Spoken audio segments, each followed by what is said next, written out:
back, we back, we back. We back. That like button. Oh, man. Nice day today. You know what I mean?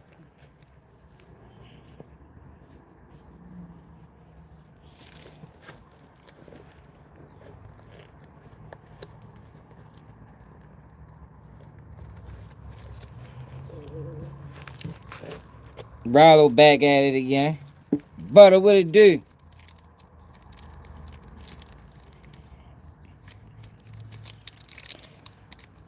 I be tripping off Ralo, yo. Like, yo. That nigga funny ass nigga for real. But I can agree there's a lot of selective politicking going on in Atlanta. You know, it's a lot of selective politicking. And I do agree. Well, I can say that if they out there just giving niggas passes, you know, for the fuck shit that they be doing, then they need to get Rilo a pass. But outside of that, Rilo, that nigga is delusional. Like he just be, you'll be expecting niggas to just look past all the bullshit. Like shit don't mean nothing, man. He talked about Lil Baby. I'm trying to find the whole interview. I can't fucking find this. I can't find it. Must not be out yet. But some clips going around where Ralo is talking about Young Thug, Lil Baby. Young Thug ain't no gangster like him. Yeah, right. Lil Baby, you know, he mad that Lil Baby don't fuck with him no more because he supported Lil Baby. What's up, Al? I guess, you know, doing his rise. Yeah, but that shit don't mean nothing, yo. Once a person goes sour, they go sour, yo. Like, it don't matter what you did. You know, ain't like niggas trying to bring harm his way. You feel me? It'd be different if he, you know, him and Lil Baby had this relationship and he, you know, he got accused for what he got accused for. And now Lil Baby trying to harm him. Ain't nobody trying to harm that man. It's just a situation where you do your thing over here, I do my thing over there. You know? You know. I don't think Ralo got no friends, man. You know, a lot of his day one friends is gone. Like he probably got a few guys left. You know, that still was. But for the most part, niggas ain't fucking with yo, man. Ain't fucking with yo, man. But what it is though, man. Hit that like button, y'all. Hit that like button, share the live. I ain't really had nothing, you know. I got a couple things saved on the computer we can go over. But for the most part, it been kind of slow on the internet. Now I've been focusing more on that shit on that war, but you know you can't really do too much talking about that. I can't. I ain't gonna say you can't. Or it can't be done. For some reason, YouTube doesn't allow me, you know, to speak on certain topics. Shit, even certain people. So I try to stay away from it, you know, to the best that I can.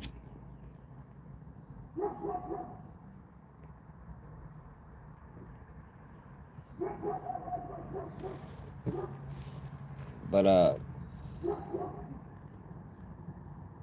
was just a wild ass nigga for real.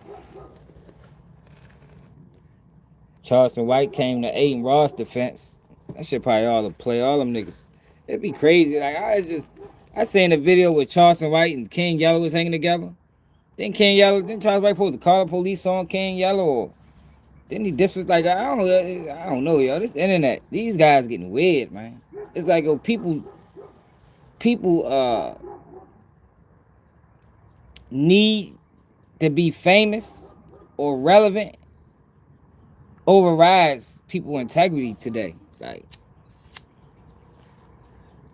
yo, once somebody like Charleston White disrespect me in a manner that he have disrespected some people on, even if he wasn't a rat, yo, I can't fuck with you. Yo. We can never be, even if I don't want to do nothing to you, we can never be in the same space. You understand what I'm saying? Like I don't know, y'all. I guess that's why they on every platform and I ain't. Maybe they cool with sacrificing their integrity for a couple of hours. So, but me, I don't know. That man disrespected the shit out of Ken Yeller, man.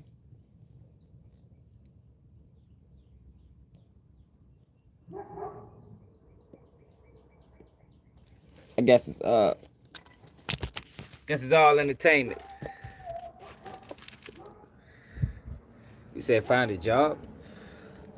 If you go back and look at my last live, I think you would quickly notice that I have a job, man. I don't think it would take long to figure that out.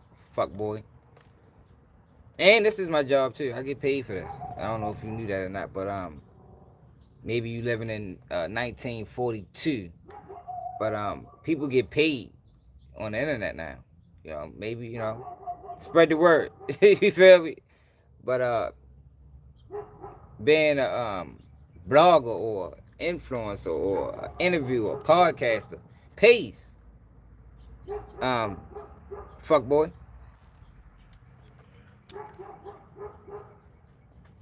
I just thought I'd share that information for you, to you.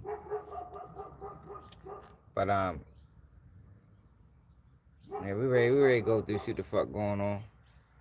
Man, I don't even know what's for dinner, man. I just was thinking about that. I gotta go to the market. I took out some chicken legs. I think I'm ready to just go grab one of them little lasagnas and pop that bitch in the oven. That's what I'm ready to do, after I get off live. But I want to sit outside. I think I'm gonna bring my computer outside, yo. It's nice out this bitch. I'm sitting in the house. Oh, we ready to relocate the outside, out back.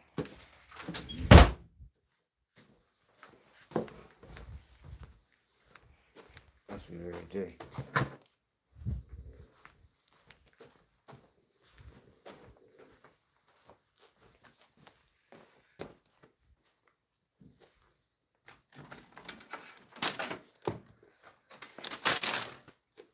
That's what we about to do, y'all. I got no back today.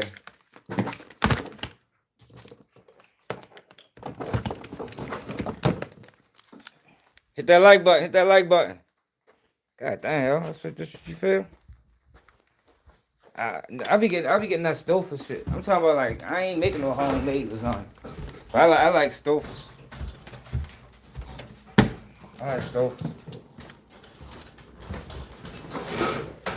We ready to go back. Get busy. You know?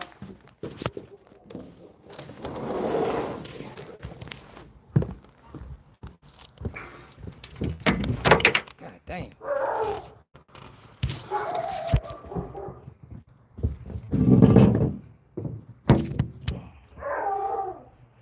That ain't gonna work.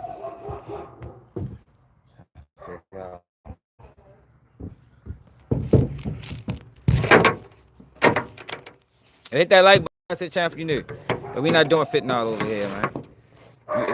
Go fuck with DJU. On DJU platform, he promotes it. He promotes the usage of fentanyl. Maybe that's where you need to be at. Cause right here we slick over here, man. We get money, keep it real. That's how that's the type of time we on over here, Greg. We ain't on the fentanyl time. All these fucking branches and shit.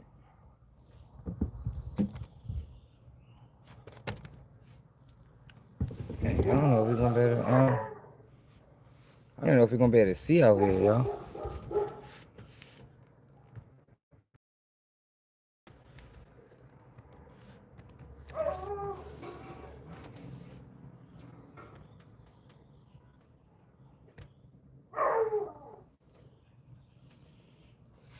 It's too damn bright.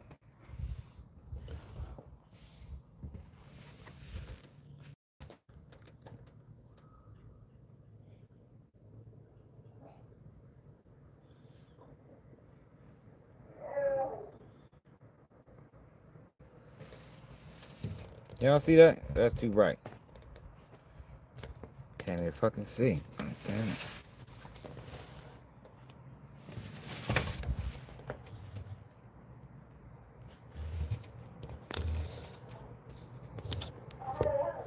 Damn, y'all don't even want to go in the house, y'all. What if I pull this thing?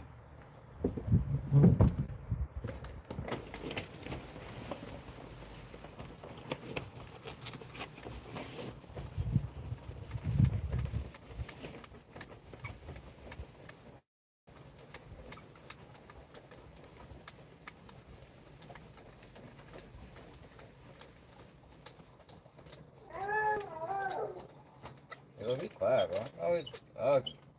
I ain't talking shit. See if it doesn't make a difference.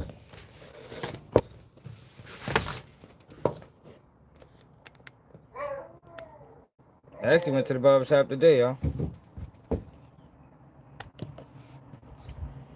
Y'all can't see that, man. It's too light. I actually went to the barber shop today, my guy.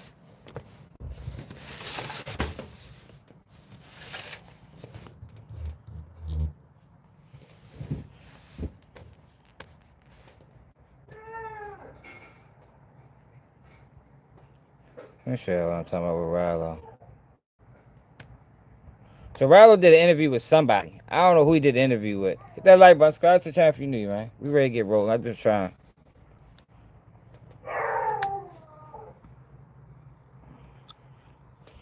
Time to work, man. Where the fuck you been at, man? I ain't seen you in a little minute.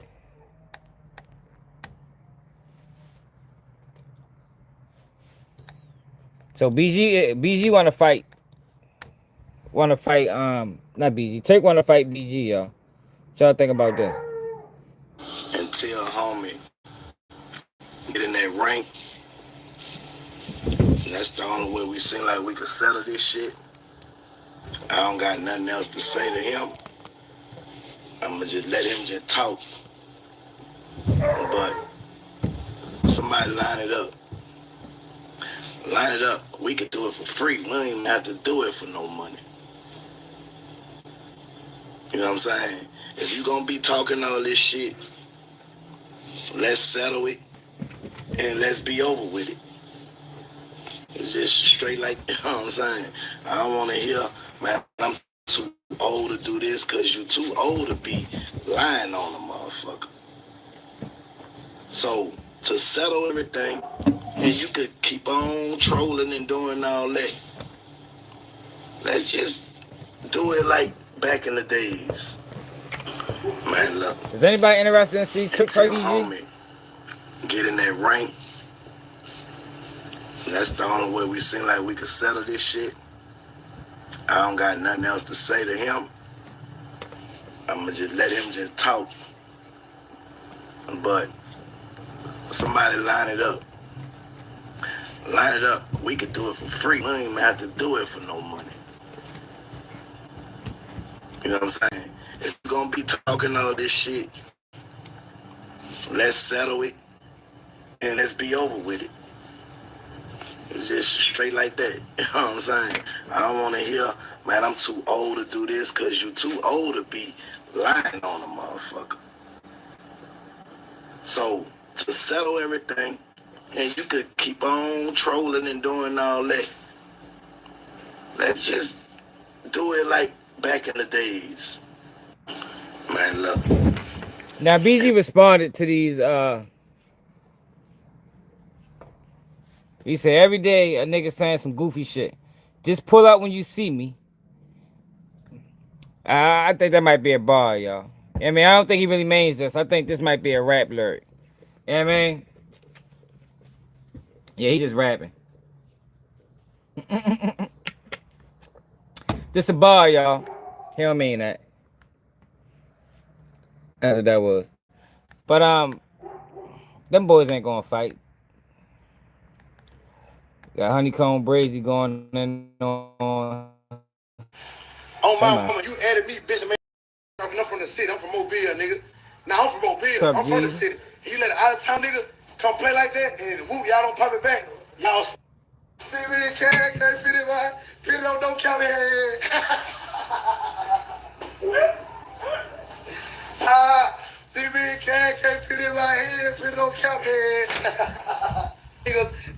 say J cute you on the video game. He said, get out the way.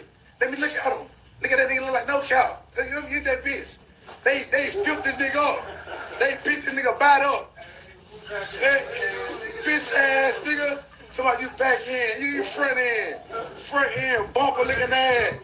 Man, them niggas so fun on this bitch. I'm laughing all night. I ain't laughing just because I'm laughing, but I'm laughing because this shit funny. Boy, but I'm like, okay. Now these niggas finna come back and make all type of posts about pool sites. I know what Mobile niggas finna do. You know, I know my city. I said, man, they finna ride pool like a motherfucker about them. Man, I woke up this morning and saw one post. I said, that nigga pool like that. Boy, pool you like that. Boy, you different, boy. Oh my God, boy, you different. Boy, you made them niggas live. Boy, what the hell? You made a Mobile nigga shit up. On my mama, you added me, bitch, and made a So I guess Pooh Shicey just no capping. Y'all know how Honeycomb Brazy is. He gonna have fun with it. Then we got Charleston White. Blueface and Whack 100 is full of shit.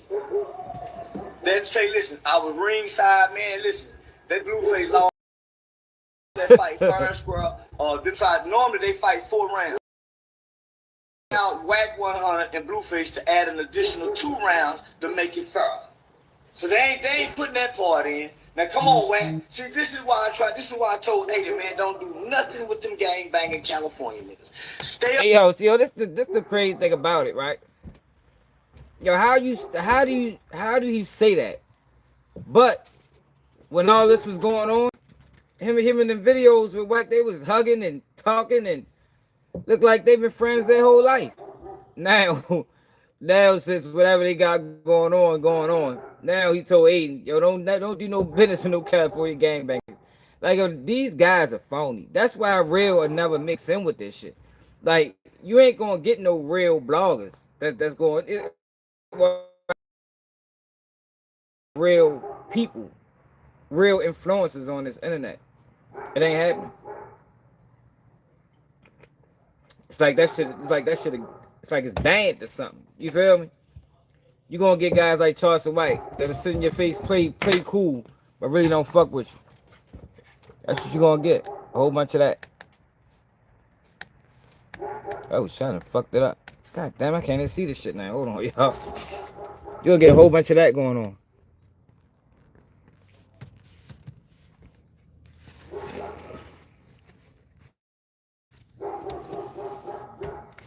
Damn, y'all. So fucking.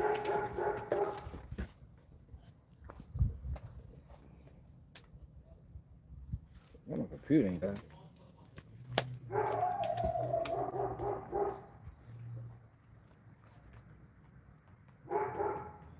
Hold on, y'all. I can't see out here, man.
I'm back.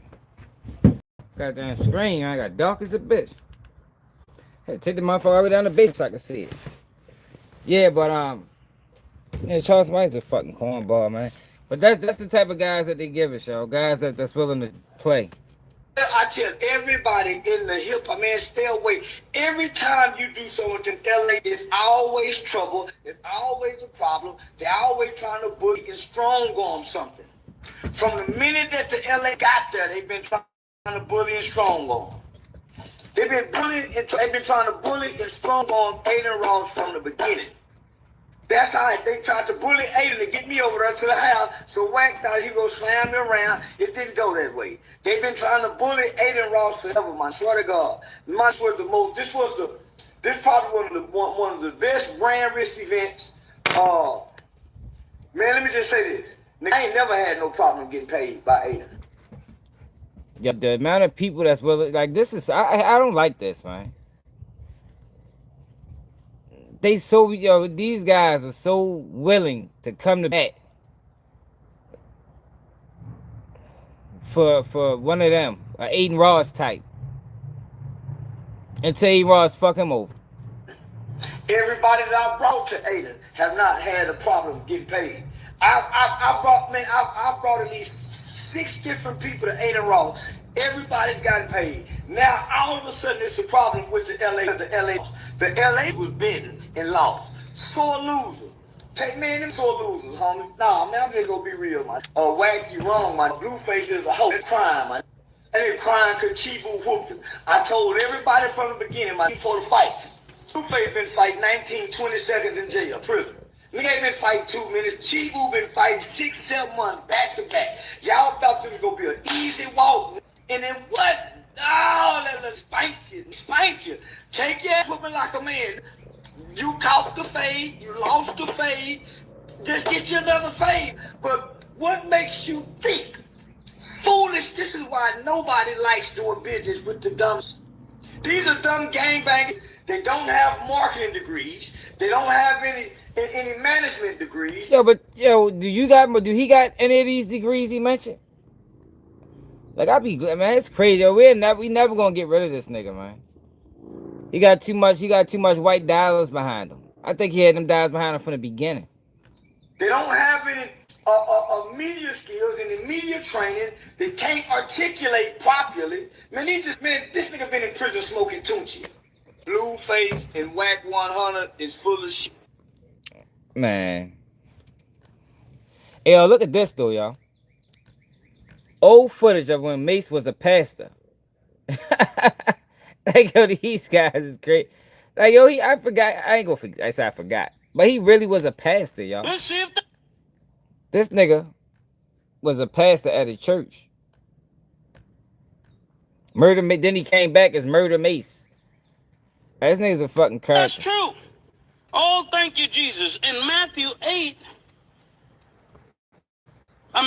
9, the Bible says 25, but when the people were put forth, I'm so excited, I'm jumping over my words. I can't wait to get you this healing. I can't wait to get you this miracle. That's why I'm so jacked up. I know how to read. Yo, this is crazy, yo. Like, yo, this should be a crime. Like, yo, if everything was how it's supposed to be, this should have been a crime, man. Let's see if that's true. Oh, thank you, Jesus. In Matthew 9, the Bible says in verse 25, but when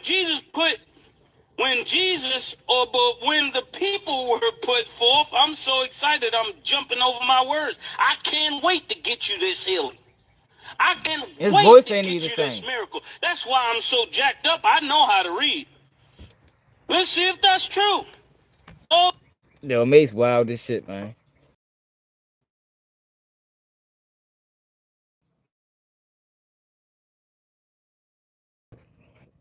Hey, Lil Baby's disloyal. Listen to Ralo rationale. That's the reason why Lil Baby's disloyal.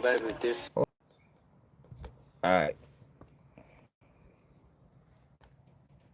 It's definitely like, cause it was one of them niggas like, nigga nigga, it was a time when he was just come to my spot by himself, and he didn't even have no motion. He probably had a little motion in the street where he was financially cool and whatever, but you know, there's always levels to this shit. But I had this motherfucking, I had it in the chokehold for about 5 years straight. No fumbles. Couldn't nothing move around this bitch like that. Couldn't touch. He had a couple niggas getting some money on her. But me, I had to blow up something ass. I had the west side in the chokehold.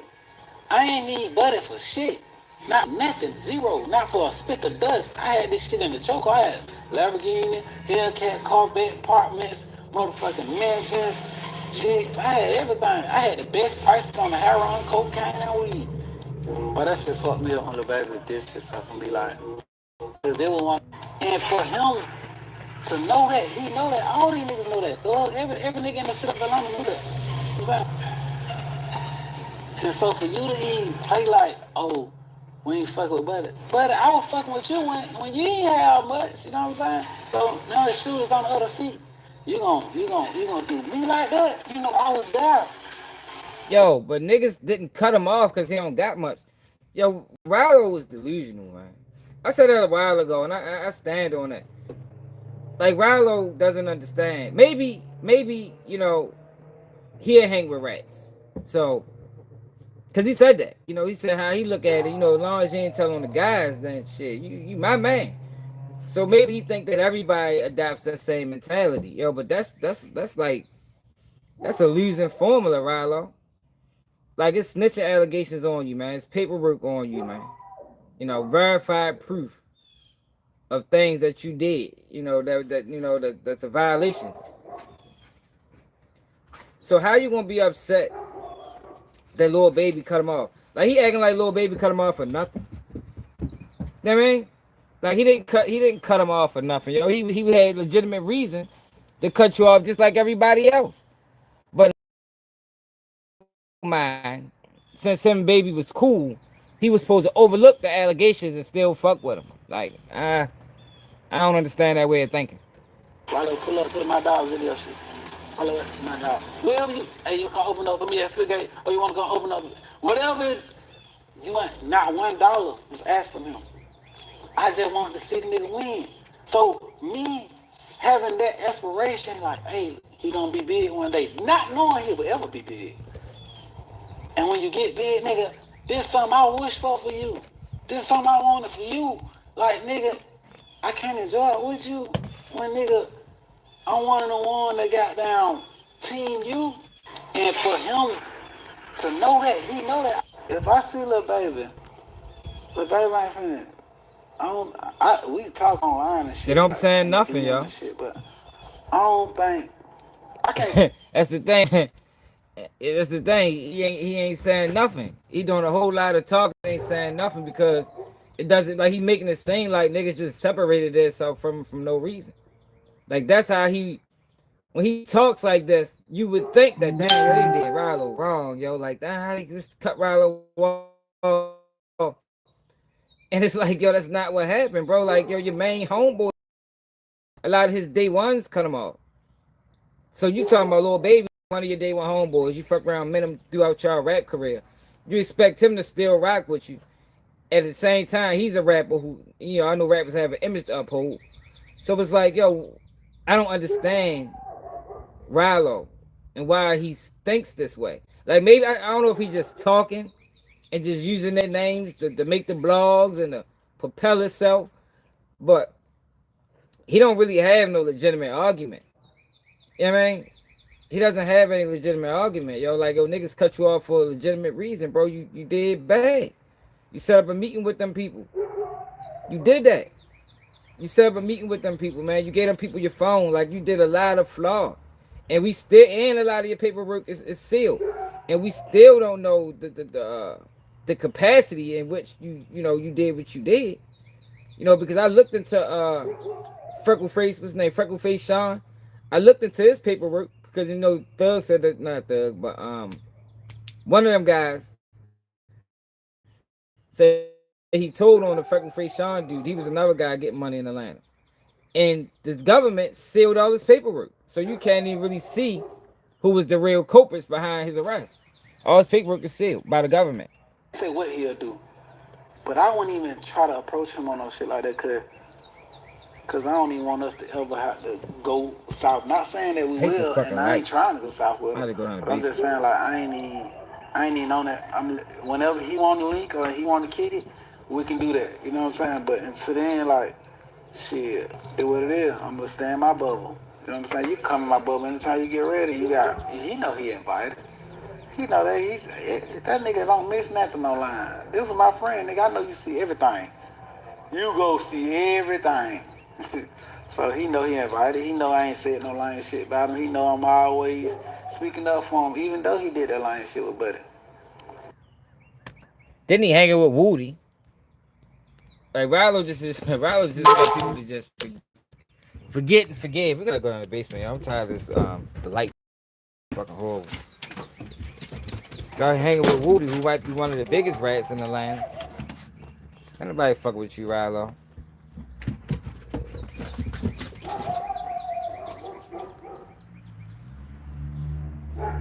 He said first time I heard niggas giving them his phone. That's here. It's in there. I know it's in there, but I ain't say nothing. Yo, Ralo. The crazy thing about it is his situation is so confusing that most people don't really understand it. But once you know, Ralo spent like 4 years fighting his federal case. Yo, the feds don't have you fighting for 4 years. You know, they normally try to get you in and out. Why he was fighting so long is because Ralo kept playing little dumbass games like he was going to cooperate. That man, he kept setting up meetings with these people saying he was going to cooperate and giving them and trying to spin them. So what ultimately ended up happening was the case got held up. And that's when he had that prosecution misconduct hearing because he was trying to get the prosecutors removed off the case. Because what ended up happening was after they investigated and found out that he was trying to spin them, he was stuck. He was stuck between the rock and the hard place. He ain't had nothing else to do. He ain't have no information to give him. So what he ended up doing was giving him his cell phone. And when they went through the cell phone, it corroborated other people's accounts of the situation.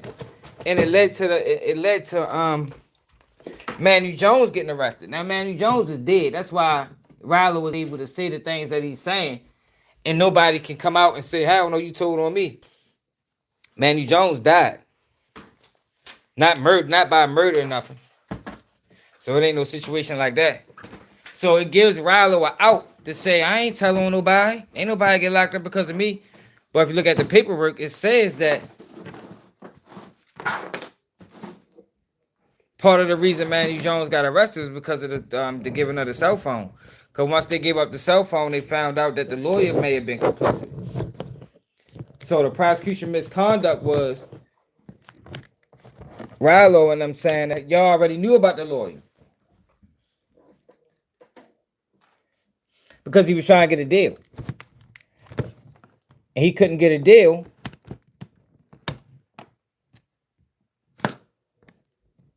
because it was a conflict of interest with the lawyer.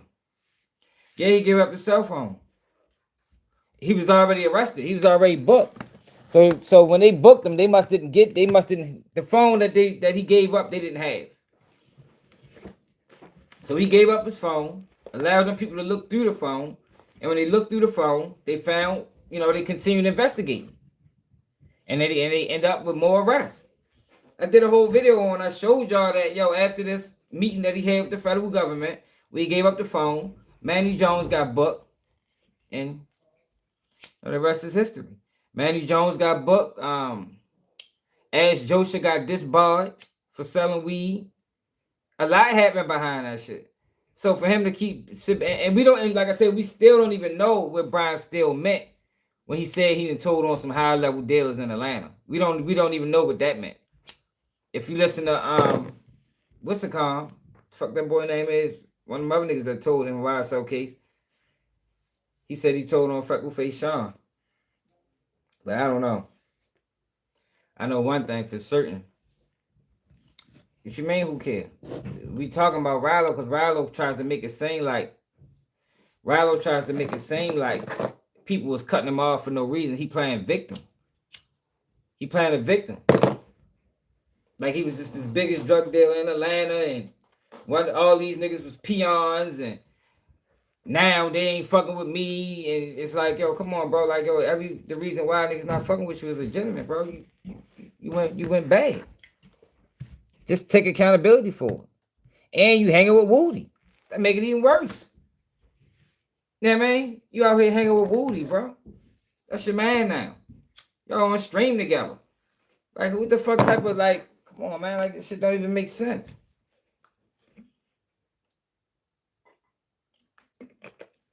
One of the biggest rats. Like, it ain't no speculation about his name. We heard him in the interrogation room telling. And you hanging with that nigga, bro. It's really just that simple. Now, he has some things to say about Thug, too. See, Thug made it in the rap game early on before me, Wham, and anybody. Like, Shawty was one of the ones that came out the city that popped it with motherfucking Rich Homie. He was the first nigga that, from Atlanta, in my opinion, to even get embraced by Birdman and them. You smell me? A nigga that I actually knew from Club Crucial and the team clubs, that shit was, like, amazing to us. To me. I can't speak for nobody else, but I'm like, damn, my op, this nigga I went to war with, I went to war against, you know what I'm saying? He was, damn, I'm still cheering the nigga on. I'm like, at least he got in that motherfucker, man. That's cool as fuck. But my motherfucking mind Now, look, rapping at one of the things I noticed about the whole, you know, because on the outside, we always looked at it like, man, Atlanta stick together. Yo, but it wasn't about love and loyalty. Them niggas was clout chasing off each other. That's why it felt like how it felt. That's why, you know, you see the results of it. It wasn't never real love. You heard what he just said. He was beefing with Young Thug at the time. But when Young Thug rose, now you want to be his friend. They wasn't real homeboys, man. Everybody had some type of emotion, and everybody wanted to be a part of it. You know, that's not ever gonna last. You know what I mean? If the relationship not built off trust and loyalty and love, then there ain't no relationship at all. All their relationships is built off clout. this time, like, I don't even think about it. Gotta go back to the shop. Gotta go back to the dope, man. I gotta re-up. I got shit to do. That's why. So when I see, that's why you got people like 21 Savage who say that, yo, we knew QCP was a rat, but we overlooked it because you was putting young niggas on. That's why you got situations like that. You knew he was a rat. You still hung with the nigga, man. You feel me? That's not typical. That's not standard for the most part. But since he had some motion, he had some money, people was willing to let it slide. Act like it didn't exist. he also saluted me. He saluted. Lil Baby did it too. In the rap game. I succeeded in the dope game on a major level. He gave me rap support, and I gave him that street nigga campaign to co-sign. You know what I'm saying? I don't think he did that. But Lil Baby did too. That's the only thing I can't agree with Ralo on. The fact that niggas are selective politicking. And if niggas gonna give other people a pass, then I think Ralo deserves a pass too. I can't say that. You understand? Because it ain't like Baltimore, like, for the most part. Like, yo, we don't, you know, it's some niggas that hang with rats, but it ain't a large group of people that's going, you know, overlook your snitching in Baltimore. Like, if you told on a nigga, it don't matter if you told on one of the guys or told on the nigga or on one of the ops. If you told, you told, bro. Like, it ain't really no getting around that shit. Like, there are some people that's gonna overlook it, but it's not the majority. The majority gonna look at you like a rat and stay the fuck away from you.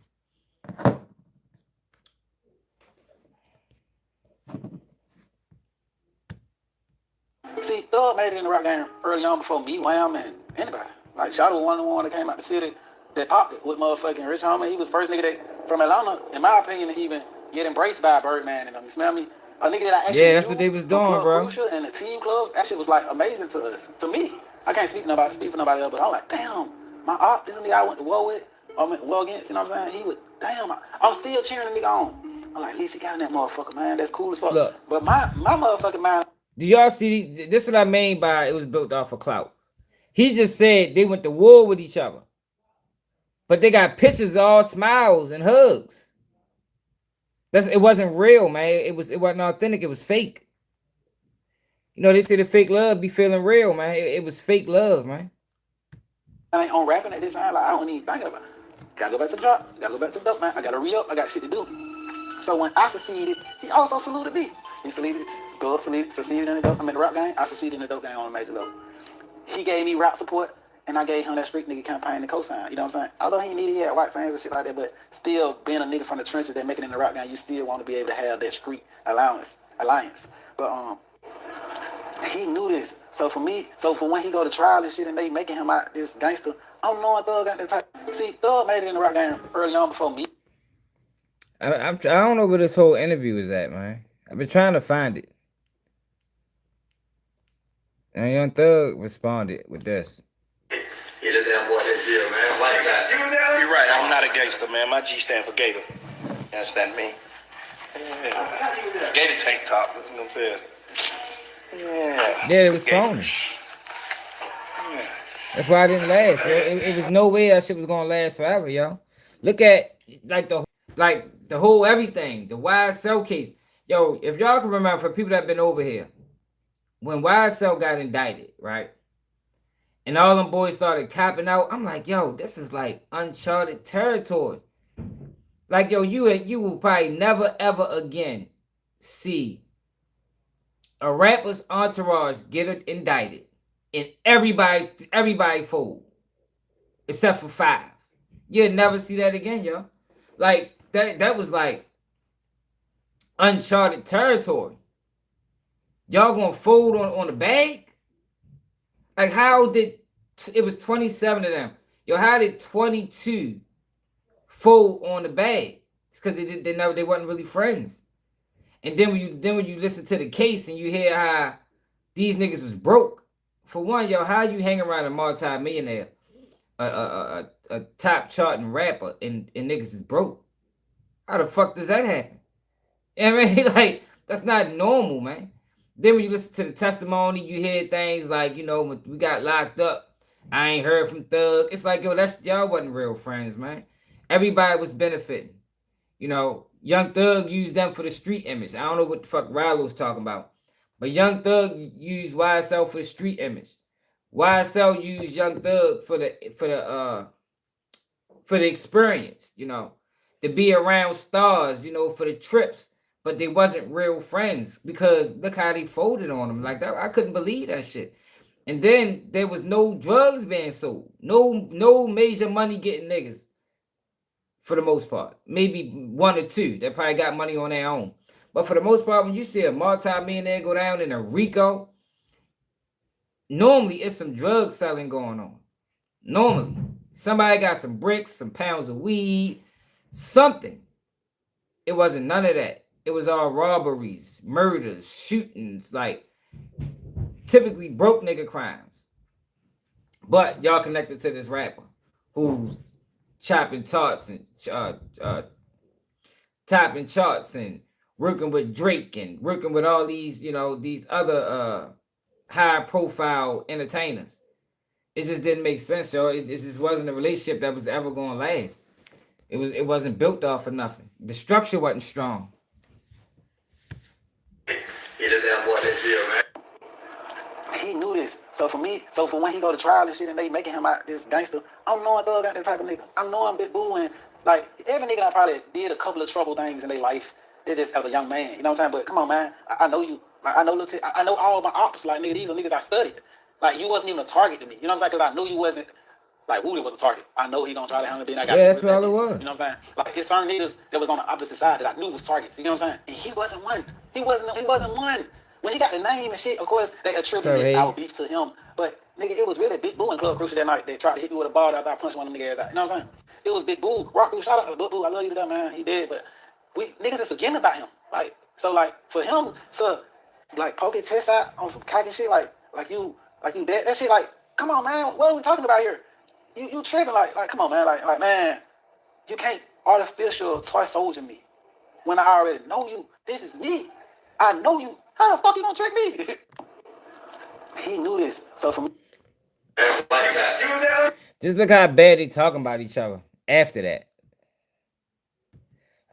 I know a lot of people probably look at what's going on with Atlanta. I think that shit probably needed to happen. You know, because it wasn't authentic. I got a trivia question to everybody. Why did the monkey get mad at the gorilla? The monkey started beating on the chest and said, "Look, I can do what you do." And the gorilla just kindly said, "But you still just a monkey." Then the monkey got mad again and started beating on the chest even harder and said, "The G is for gator." And the gorilla just kind of said, "The G can be for gator or gay or whatever. It just ain't for gorilla." So in today's class, everybody, on Twitch, Ralo will be just giving lifetime explanation that God created us in our own image, and we just can't be shit that we ain't. He gave us our own paths in life. So it's okay to be a spider. You just gotta accept that you might not be a tarantula. You'll just be a itsy bitsy granddaddy spider. And Yeah, that's all that okay shit because was you're fake. still a spider. I got a trivia question to everybody. It's like Ralo. It's like his concept of the reason why people should overlook his flaws because he was, they was low niggas to him. Even, take the rapping out of it. Basically, what Ralo's saying is, yo, if y'all niggas ain't had rap, y'all niggas ain't had nothing. You feel me? I was the nigga y'all really looked up to. So never mind. I told and I cooperated and I set a meeting with the feds. Fuck all that shit. None of that matters, man. Y'all should still fuck with me just because I'm Ralo. And I don't think that's how that shit should go, man. Like Ralo tripping. I wouldn't fuck with him. I don't fuck how much money he got or what he did. You should never set up the meeting with them people, y'all, because he didn't even benefit from it. Like, I don't even know what Ralo was even thinking. Like, who the fuck, like, if I was locked up with Ralo, right? Say Ralo was my bunk buddy, my cell buddy, right? And he came to me with this bright ass idea of, yo, I'm ready to trick the feds. Y'all know me. I love listening to a lie in the joint, so I'm going to listen. You feel me? They'll tell me more, yo. You feel me? I'd be like, yo, you going to do what?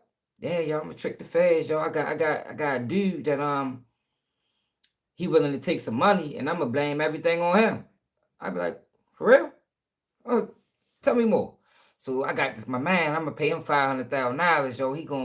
I'm gonna go to court. Maybe I'm gonna set up a meeting with the feds, and I'm gonna tell the feds that he was my plug, and they're gonna lock him up. And they're gonna let me go. I'd be like, yo, you really think that's gonna work? You feel me? Like, yo, you really think? Like, yo, so you don't think they're gonna investigate this? So what you tell me is, mind you, just my cell buddy that I'm talking to. What you telling me is that you're gonna sub me with the feds, and you're gonna pay one of your homeboys to take this charge, and that's it. No investigation, no nothing. They're not gonna question anything. It's just gonna be he sold me to work, lock him up, free me. I'm like, yo, that shit sound fucking stupid, my nigga. Like, yo, it was no way possible that was gonna work. You feel me? Like, I don't know what mind frame did he have at that time. I know maybe he was under duress. When you locked up, it should be stressful. Life passing you by. Your kids growing, your girls is dissipating. Money is dwindling. So maybe it was out of desperation, but still, bro, that was a horrible decision. That was a horrible decision, y'all. And then he got up there and they did exactly what they was gonna do. They investigated. They raided these houses that he told them it was gonna be work at. They found nothing. Then they brought him back up that bitch, and it's like, yo, you fucking lied to us. And he said, well, look, I'll give y'all my phone. Like, Ralo was trying to do anything he could possibly do to get out of jail, man. That's what it was. And it didn't work. You got caught. Do your time. You said it was just weed. Stand on it. You feel me? And I wouldn't fuck with no nigga like that. Yeah, ain't no tricking no feds, man. You're not even gonna trick this Joe. That plan wasn't gonna work with anybody. That plan wouldn't even work with the state. That was a dumbass plan, yo. They gonna invest. You can't just make up somebody and put the police on them and say he your plug. Yo. Like, why the fuck? I don't understand why he thought that was gonna work. Have anybody ever asked him that? That's why. Have anybody ever asked Ralo, like, bro, what the fuck was you thinking? Like, why did you think that was gonna work? Fuck the fact that you did it. What made you believe that you could just tell on an anonymous person that the feds don't know about, got no information on. Say he the plug, and they was just gonna lock him up and you come home? Like, yo, that was stupid, bro. That was dumb. I think that goes into his second grade education. Like, you know, education is important. I think people be forgetting that, man. Education is very important. And Ralo having a second grade education is probably what led him to even do some dumbass shit like that. Cause that was fucking retarded.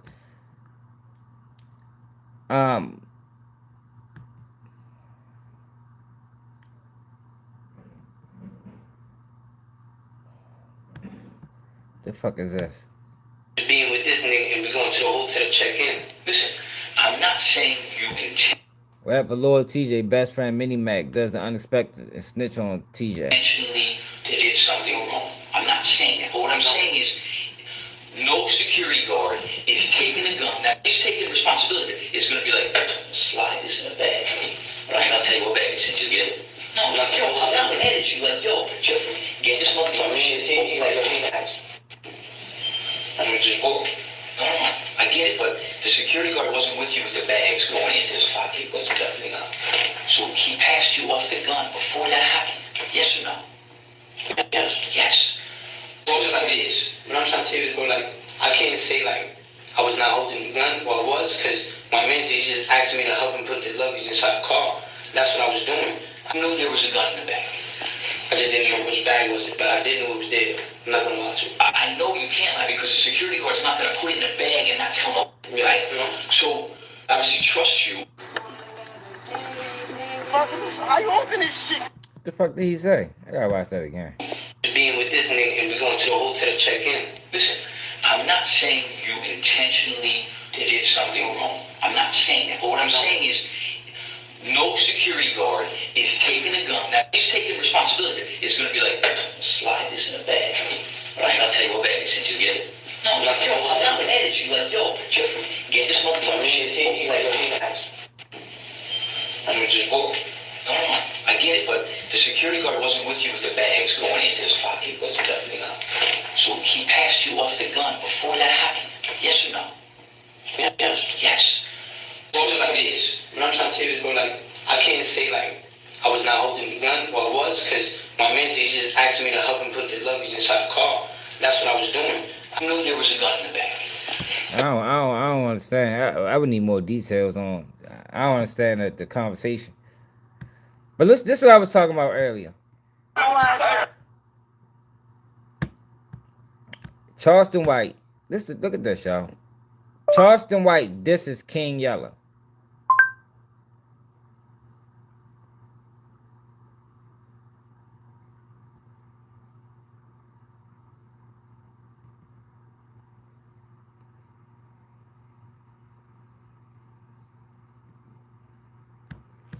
Hold on. Because I don't be understanding these people.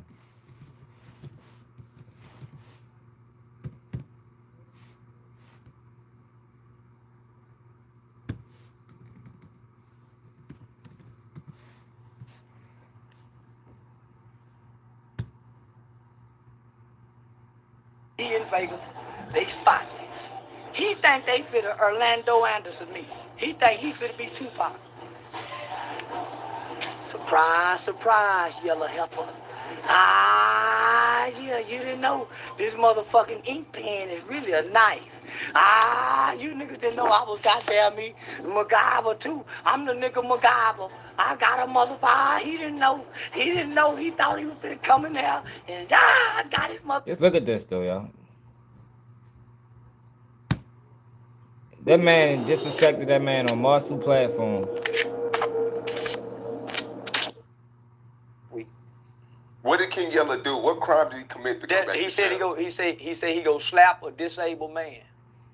You cannot, in the United States of America, verbally say you're gonna cause bodily harm to nobody. That is against the law. Especially if you're a convicted felon, known gang member. You can't threaten nobody, fam. You forfeited your rights to verbally be aggressive when you're a convicted felon. When you're a gangbanger. He don't know that I got my gun license to carry. The state of Nevada respects the same gun rights as Texas.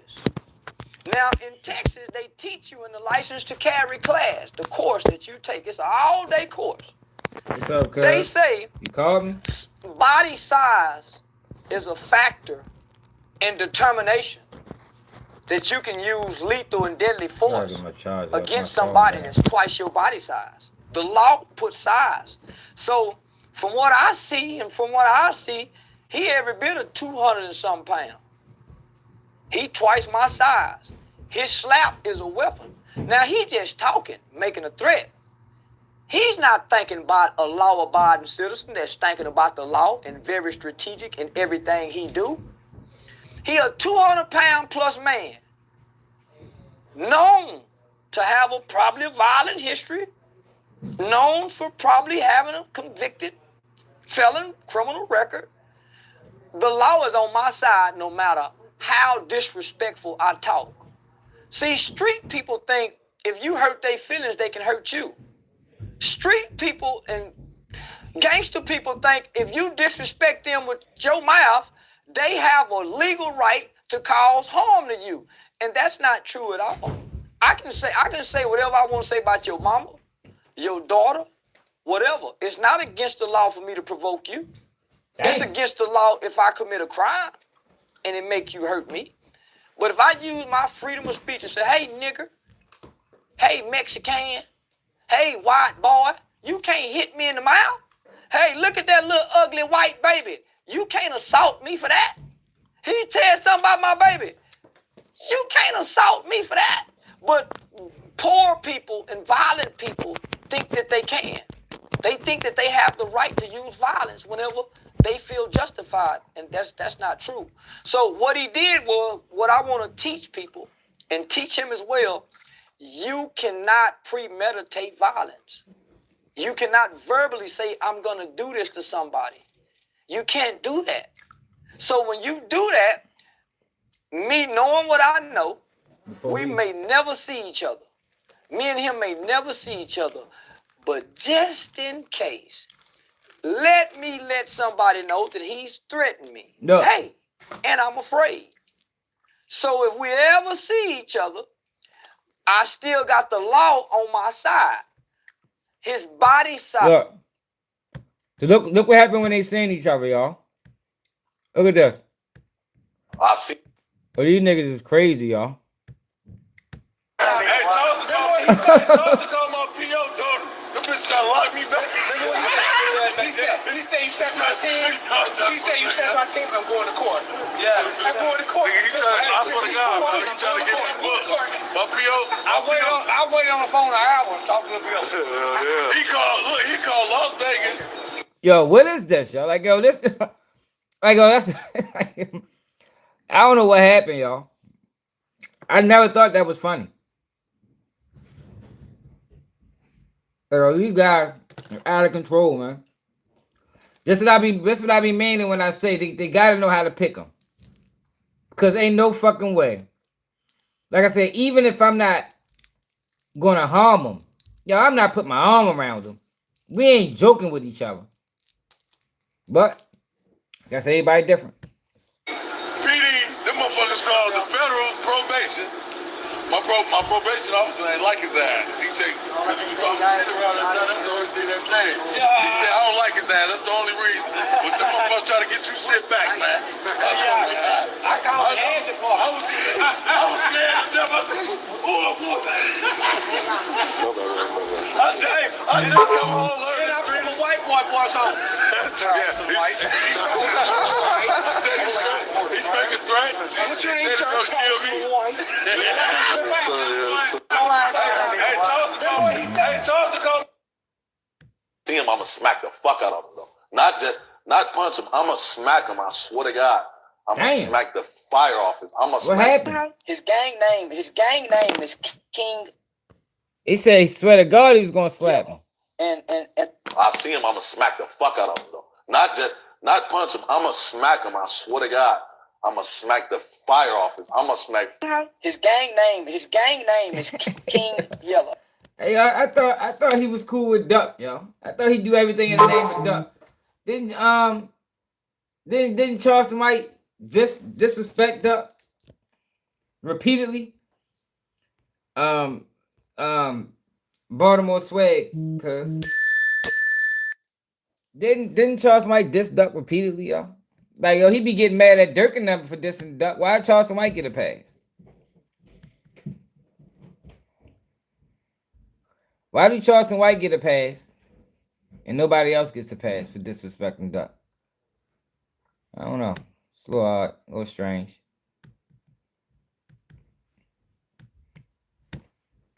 Now, you just said if It's you Baltimore was dealing with swag, Vaughn, cuz. you said you would have died with him, right? So this is my question I gotta ask that kind of makes sense what you just said. Wooski brother Big Mike, he said if he was with Vaughn, he would have he wouldn't have had fault Ronda Rondo. He said he would have held Vaughn back, and then him and Vaughn, they would have had to get into it. They self, and he was like he would have prevented Vaughn from doing that. And he was like, also with that all being said, he believed that Vaughn would listen to him. You know what I'm saying at that moment, but he said he wouldn't. Like he said, they would have had to just get into it. They would have had to fight. But he said he said the dudes. Yeah, I feel like if Zoo or B was there, that would have never happened. Okay. It would have never happened. The people that was actually there at that moment, you know what I'm saying, or like you know what I'm saying, like. That wouldn't have happened because bro was still on house arrest. I was like, dude, you gonna go to jail? Like, don't let we up. And that's the best what Big Mike was saying. He was grabbed him like, nah, we have to get into it. We ain't gonna let you throw your life away like that. Yeah. Now you just said if you was. I know Vaughn still was on house arrest when that shit happened. Vaughn was geeking. Vaughn was geeking. Yeah, but King Yellow, wild ass nigga. Have y'all seen Le'Veon Bell? So Le'Veon Bell called out Ralo. Hold on.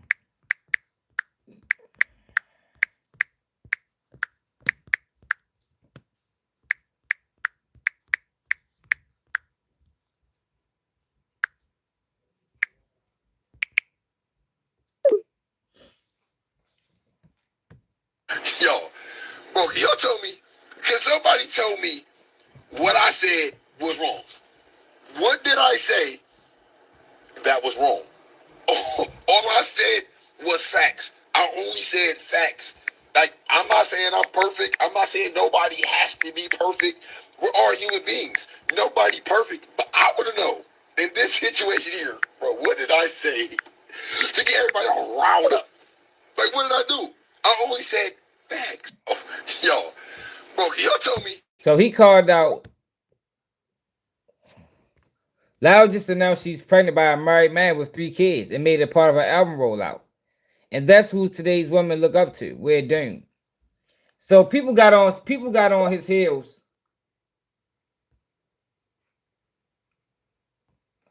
People got on him about this. Which is crazy. But I think he probably got some allegations on him or some shit like that from the past, and people brought up that to, I guess, discredit what he was saying. But I think that is wild. You know, to brag about, not brag or to show off being pregnant. You know, the man married. But to each his own. To each his own. I seen some motherfucking disturbing shit when I got off the stream earlier. Academics made he reacted to it, to what they said. First, I kind of thought he wasn't talking to me, but I thought Jay Prince Jr. wasn't talking to me. But now I seen that he was in academic comments saying millions. Didn't I tell y'all I fuck millions of dollars off? I told y'all I fuck millions of dollars off. I told y'all that. Ain't no shame in my game. A lot of motherfuckers that fuck millions of dollars off. It ain't fucking the money off that I'm fucked up about. I'm past it. I used to be fucked up about it. I'm past that part. I ain't worried about being fucked up about the money no more. I'm past being fucked up about losing my money. It's a lot of more money to go get. I can go get a lot of more money. But, and I can go get it a whole lot faster if you let me out this contract. My boy, that's my response to you. So His thing was ain't nothing worse than some. Let me go see. That shit don't go like that, Finesse. Finesse crazy as a motherfucker. Yo, niggas, niggas be saying anything. Yeah, that don't even make sense, bro. Them boys signed you, gave you money, you fucked it up. Now you want out the contract? Like why? Like why would I let you? We ain't even get our money back. Like, see, this is the crazy thing about it. So if he didn't fuck the money up and everything was still cool, would you want out the contract then? Or you want out the contract because you fucked up the money? Y'all get where I'm going at? Like, how does that even make sense? On a business aspect. We gave you bread, you fucked it up, we didn't recoup. So we just supposed to let you out. Fair and square. Nah, bro, you got to buy yourself out the contract, bro. That's what you got to do. A lot of people have done it. You got to buy yourself out. Do what you're doing. Get your streaming numbers up. Stream however you making your money now. Make your money that way. And buy yourself out. Like, come on now. That's crazy. Or you fucked up the bread and you went out. Like, if I'm a record executive, if I'm a label head, how the fuck do I make my money in that sense? That means I'm losing all around the board. I don't think people in the business to lose. I don't think that's the game. The game ain't to lose. You play the game to win. Victor bigger on the earth than a man who blew $1 million and is having trouble getting it back. It's everybody's fault but their own. It's harder to look in the mirror than it is to point a finger. It's coming from you, Junior. You type that. You type that, bro. You stop drinking liquor for a year. Now you a saint. You go sober on liquor for a year. Now you the realest nigga walking. No, don't do that. Don't do that. Don't do that. Don't do that. Listen what you just said. It's hard. You could have, everything else, you were damn near on the money. You were damn near on the money when you said there ain't no victim bigger on the earth than a man who blew $1 million and is having trouble getting it back. Appreciate it, man. Happy to hear, man. You should have kept it right there. See, you fucked up when you said it's harder to look in the mirror than it is to point a finger. Says the nigga who never looks in the mirror. You don't even know who you are. You are blessed in abundance. You are a privileged person, a privileged child. Your advice, anything you got to say, we really can't relate. Yeah, I can't agree with him. Oh, shit, I fucked up. I can't agree with him on that, though. Let's see if we can find that whole joint. I can't agree with him on that. Like, Junior, y'all ain't the same type of nigga. Hold on.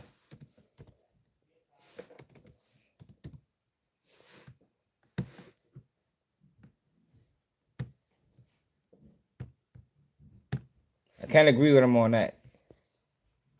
We are gardeners. We are farmers. Bum, bum, bum, bum, bum, bum. I looked a lot different. Because there's really no losing. Like, J. Prince Jr. can't lose. You got a serious bag behind you, bro. Ain't no losing. So you can't really understand Finesse and what he got going on. Like, you so far removed. Yeah, he was. He was. Like, you so far removed from broke that you can't even imagine what Finesse is going through. But at the same time, Finesse 2 times do gotta look. I can say it. Yeah, man. You do gotta look in the mirror. You can't blame nobody but yourself. And I wouldn't let you out the contract either. That's bad business. And I ain't no honeycomb braids either. You ain't finna be hollering and mad and arguing with you, calling all this and your friend the next day either. And the same energy I have on the internet, I'm gonna have in your face.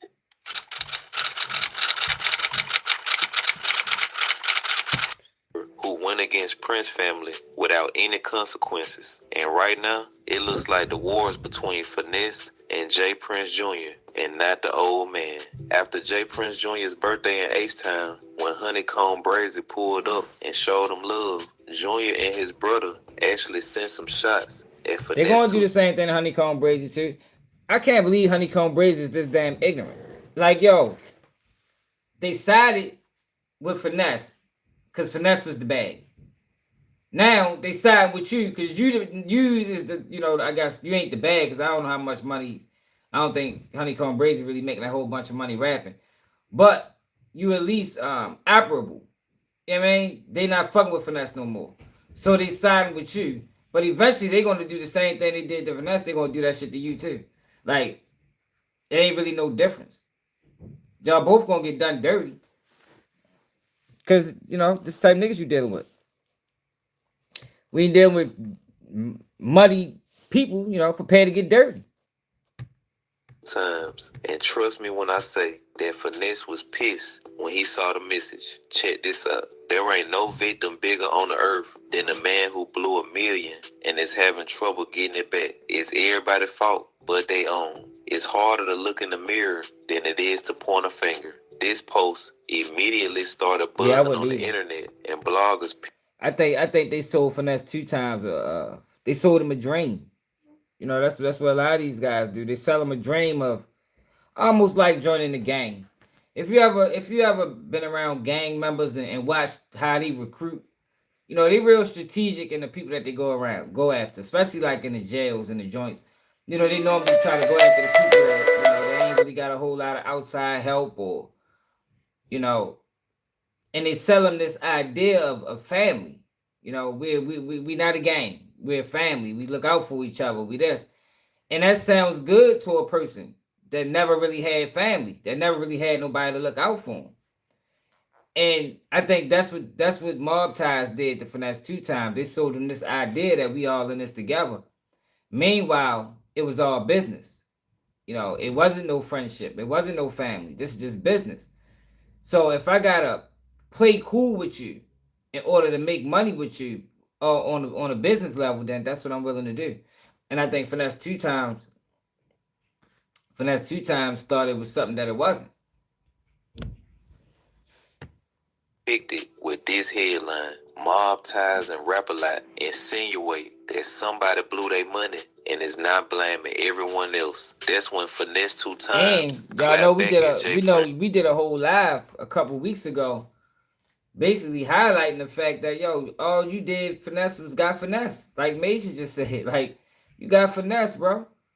Like, they finesse the finesser. It happens sometimes, you know. Nobody is unfinessable. And when you moving like that, like we done went through some of the instances that he had with party promoters and other underground rap artists, and like, oh, you messed up your own name. You really messed up your own bag, you know, by thinking that you was up here when you really was just a lower notch over normal. And man, you thought you was up there with the elites because you had $1 million, yo, but $1 million will blow fast if it ain't no real money coming in. You know, any money will dwindle if it ain't coming in. And y'all know what they say when it comes down to like a career or a job. You know, jobs gonna pay you just enough for you to need them. And the more money you make, the more your life changes. So now you got to keep up this lifestyle that you're accustomed to. And what happens is the money is not coming in like it was before. So you're not making the money that you was making, but you still got this lifestyle that you're trying to upkeep. And eventually the money dwindle until you broke. That's how that shit happen. Jr. Check this out. Prince Jr. ain't talking to me. Trust me. Elvis blew millions. Tupac blew millions. Right. Missy Elliott blew millions. Fabo blew millions. Austin Powers blew millions. But they labels never left them for dead. Ain't my fault Atlantic don't want to push Mob Ties. Now I'm a victim of circumstances. I be with real Mob Ties. Rap-A-Lot. Ninjas in the streets. Everybody that got love for me respect you because of the old man Jay Prince. Nobody takes you serious, especially real street ninjas. You went to Turkey and get a hair transplant, stopped drinking for a year, and now you got the right to judge me? Social media users were shocked that Finesse 2 times had the courage to violate Jay Prince Jr. the way he just did. The fuck is he talking about? The courage? Jay Prince Jr. ain't no motherfucker nobody to be scared of. These YouTubers be crazy. Yo, use the word courage. Who the fuck thought that? I said he had the courage. Like he the boogeyman or something. Now, anytime soon. Check this out. Even if I got on her and ranted about you and you think it'll draw traction to your artist, Braze it. Oh. They still wouldn't help him. That shit doo-doo garbage. He talking about I ain't hitting no nothing. The energy I have on the internet, I'ma have in your face. That's the difference between me and streamers and YouTubers and bloggers. I'ma have the same energy. See, and that's the difference. Niggas ain't ready to die like me. He ain't dead. He ain't ready to die about your kids and shit. He ain't ready, nah. I'ma die with pride about that. Yeah, and I know you niggas won't trick me out my spot. I know you niggas won't trick me. But I'ma play defense. Cause you niggas want me to play offense so y'all can trick me out the street. Y'all want me to be on offense. I'm gonna play defense with you niggas though. Cause I know what y'all want. I'm better out the way. I'm better out the way to you niggas. I ain't gonna let you get that satisfaction. You asked, was it a way that you can go back in the contract and make like you gave me the $5 grand? My manager told me. I sat on this for 2 years. I didn't say nothing. But I was mad at them. Every time I seen you, I wanted to hit you in your mouth. Cause I had love for you. That nigga ain't lying on you. I can get it back if you let me out this contract. Everybody in the world know I'm the top 5, top 10 best artist. I can go get it back. Let me go get it. Let me go get it. Let me out the contract. Let's meet up anywhere in the world. Sit down and let me out the contract. Since I blew $1 million, make y'all look good. No. Oh, for this, right? No, I sit right here. I done made 30,000 off in 9 days. I don't care. All my bills gonna get paid. Yeah. Yo, then buy yourself out the contract, bro. If the contract is holding him up like he say, buy yourself out. That's the only way out, bro. Cause I wouldn't, like I said, if I wouldn't let him out. You understand? If I didn't recoup my money, if I invested money in you, I gave you, I think they gave him like $3 million or some shit like that. I ain't get the money back. I'm not letting you out the contract, bro. Like, it just doesn't make sense to let him out the contract. Where you can buy yourself out. Get on your grind, hustle, stop complaining, buy yourself out, and continue with your fucking rap career, man. They can't, like it's nothing, like you can buy yourself out the contract. And it's, let bygones be bygones, clean slate. But complaining ain't helping. If you making 30,000, you need to start putting together a fucking escrow. You know what I mean? This my mob ties account. The minute I get $1 million or 500,000 or whatever I gotta do to keep my rap career going outside of these guys, then that's what the fuck I'm gonna do, yo. When I get that money, I'm gonna pay them. But complaining ain't helping nothing. I don't care. All my bills gonna get paid. Yeah, I don't care. Boy, I don't care. Yeah, so you niggas little. So you niggas can't go get no OnlyFans. Yeah, that's why the 1090 Jake nigga wanna fight. Anybody that be mad at the mother, they dick little. They can't. They ain't got no. They can't. They little as a mother.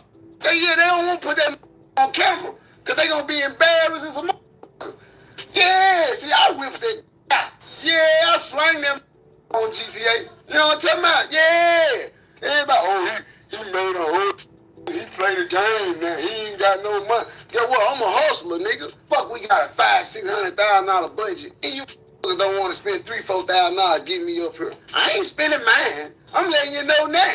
My money ain't getting spent on it. I ain't spending my money on it. No, spend my money just to make y'all look good. No. Oh, finesse, no, I sit right here. I done made 30,000 off. Leave your thoughts in the comment section. Yeah. Additionally, I always keep it locked in with word on the street. Posted that, he chimed back in. He said, "Ain't no victim bigger on the internet than a man who blew a million." Now, I posted that. He chimed back in. He said millions. And it appears that their side is that they gave this guy maybe millions of dollars trying to invest in him, and he off the money. And now that the money isn't where it should be, he's mad at them and claiming that, they're not doing well with his career. Now, we don't know what's the truth, honestly, but they're both sending this. Oh, yeah, I can't see it. This is what Baby J Prince and J Prince Jr. Yeah, they reposted the same thing.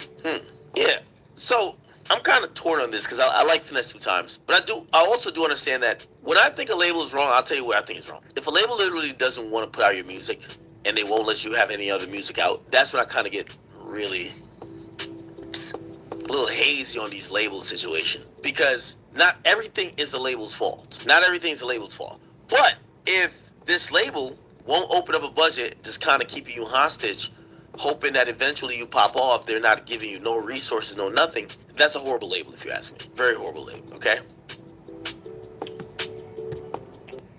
Yeah, but when you disrespecting the label continuously, then what the fuck? I wouldn't put this shit out either. What the fuck? I wouldn't. I'll keep it all the way real with you. And I try to be fair with motherfuckers. Wouldn't put that shit out either. Did y'all see this? I guess so. Journalist speaks out after near-death experience in Israel missile attack, while he says a deliberate attempt to kill press. Yo, they tried to blow this dude up, yo. Look at this shit. Than the scale of the Nakba, along the border, including the Al-Marj outpost opposite Merkaba, and carried out drone strikes on the Al-Raheb site near Aitar al-Shab. Further rocket attacks were reported against Nahariya and a minute. Damn. Yo, what the fuck, yo? Yo, that war stuff is crazy, man. They try to take you all in. Along the border, including the Al-Marj outpost opposite Merkaba, and carried out drone strikes on the Al-Raheb site near Aitar al-Shab. You hear that Further bitch rocket coming. attacks were reported against Nahariya and a minute. He's coming now.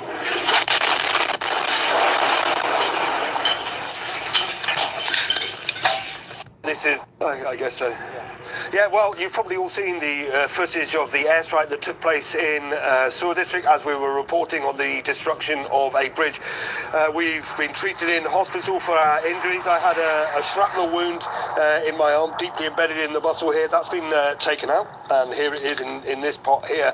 But what I do want to say is that this was a deliberate, targeted attack on journalists. There's no mistake about it. This was an Israeli precision strike from a fighter jet. What we were doing was we were reporting on the attacks on bridges, which is effectively severing South Lebanon from the rest of the country. 1 million people now internally displaced. This is the real story. It's not about us coming under attack as journalists. What we're seeing now and what we were reporting on is this plan for Israel to ethnically cleanse the south of Lebanon. This is without doubt an attack. This is on the scale of bigger than, I guess so. Yeah, well, you've probably all seen the forced displacement of 1 million people, which remains a war crime. And also, we have to say that attacking journalists is a war crime. Attacking civilian infrastructure is a war crime. But if they think that they're going to silence us, if they think that we're going to stay out of the field, they're very, very much mistaken. And other than the man, he a bold motherfucker. I'd quit.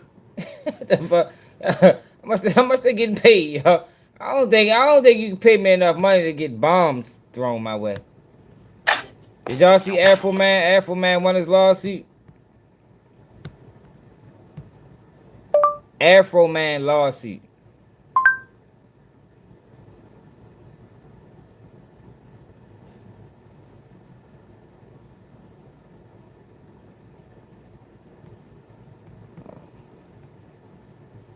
Let me check this out.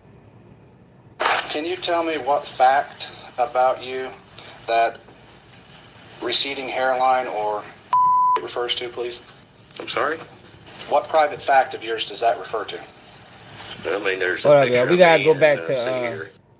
so Afro Man house got raided a while ago. I think this was 2022. I think it might have been longer than that. She might have been 2019.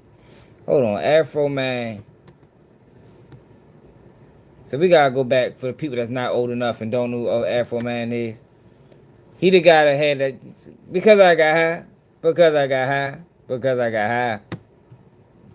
Y'all remember that song, right? Afro Man. I was gonna go to school, but I was high. Y'all remember that? Come on, man. And that god damn, y'all. Shit be stupid. Afro Man. Because hold up, bro. Let me close this out. And that's stupid.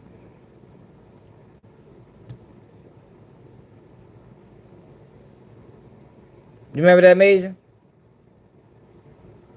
Oh my gosh, Ralo live. Jesus Christ. Afro.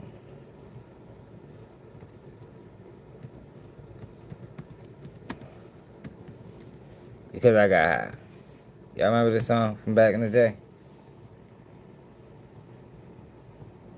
16 years ago.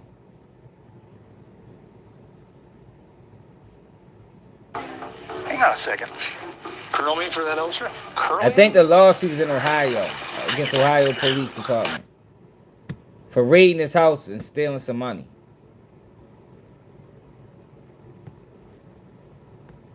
They put a copyright on the masquerade. So that was a hit back in the day, man. How many views that song got? 316 million views. That shit was a motherfucking hit. All right, so he put out so he got his house got raided. Afro Man house raid. We're gonna go through the whole situation so everybody be caught up. Afro Man house raid. So he wound up putting out a diss track. 2 of them.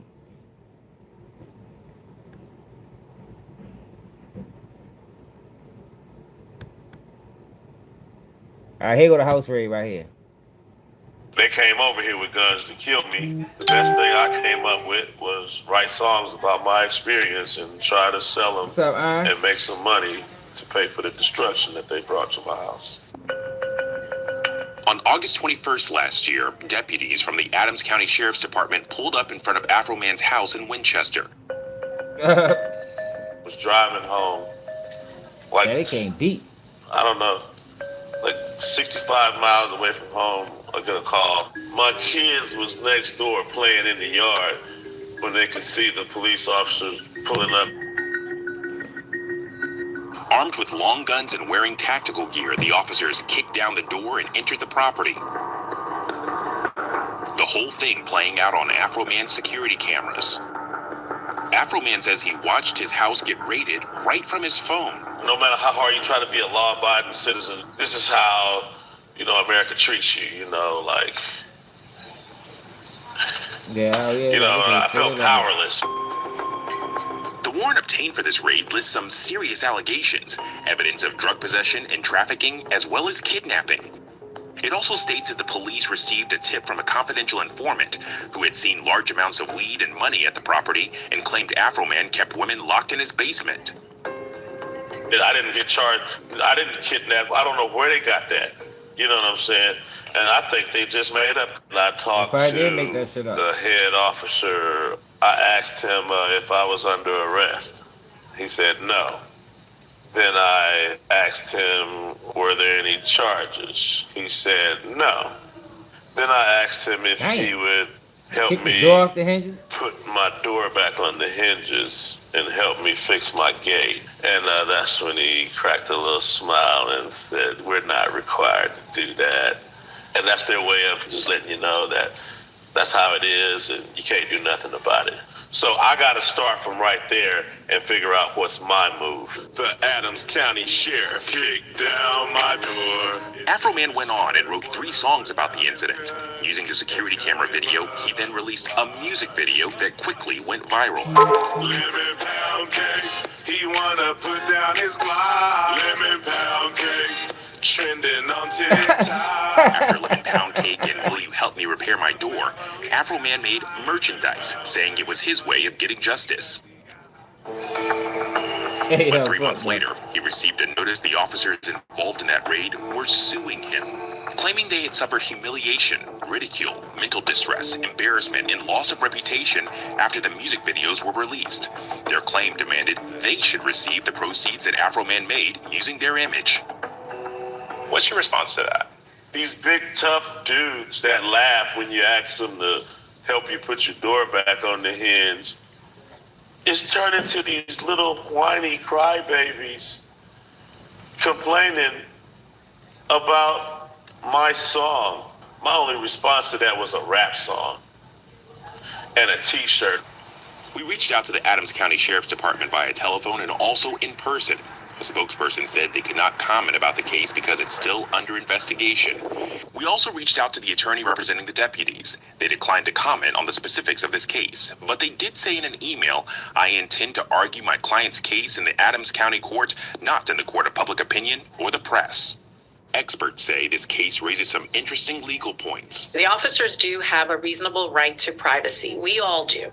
But typically that something has to be exposed that is intensely personal and it would offend a reasonable person. Officers acting in their job, executing their job functions is typically not going to rise to the level of a violation of privacy. Afro Man has lived in Adams County for 17 years, a county of 27,000 people where 96% of the residents are white, according to the Census Bureau. Damn. Describe to me, how these last 17 plus years been living here in this community? Yeah, I ride down the street, I get the whistles, the out the window. Yeah, they've been overall nice to me. I had to go to Walmart the other day, and everybody was coming up to me. "Are you okay, man? I'm sorry about what you went through." And then they tell me stories that they're going through the same thing too, but they don't have the platform I have to expose it. While the lawsuit is still unresolved, Afro Man is preparing to take a new direction. He's officially running for president in 2024. Talk to me about your platform. That never happened. My platform is I want to make marijuana, cannabis, legal in all 50 states. There's no more raiding people for a plant. After that, I would like to see some serious police reform. If a cop doesn't wear a camera, he doesn't get a paycheck. Hey, I could win. I could lose, but I could win. Yeah, if nothing else, I'll give a voice to somebody who can run the baton further. All right, so now we all caught up, man, on what happened. So he just won a major victory in this case.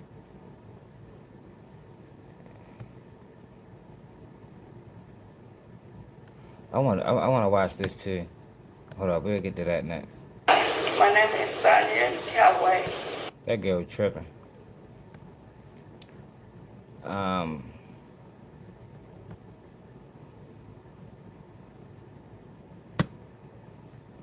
Afro Man said he dropped the album partly to pay for his damaged property. Other hits from the album include "Why You Disconnecting My Video Camera" and "Will You Help Me Repair My Door?" But the cops were not laughing. They sued him for defamation. On Wednesday, a jury sided with Afro Man, saying his Lemon Pound Cake album is protected free speech. Afro Man, the free speech warrior we didn't know we need, joins me now. So great to have you, Afro Man. And let me begin by saying congratulations on your tremendous victory. Thank you. Thank you. Thank you. Appreciate it. So now, I think he won 3.5 million or something like that. Afro Man wins in court.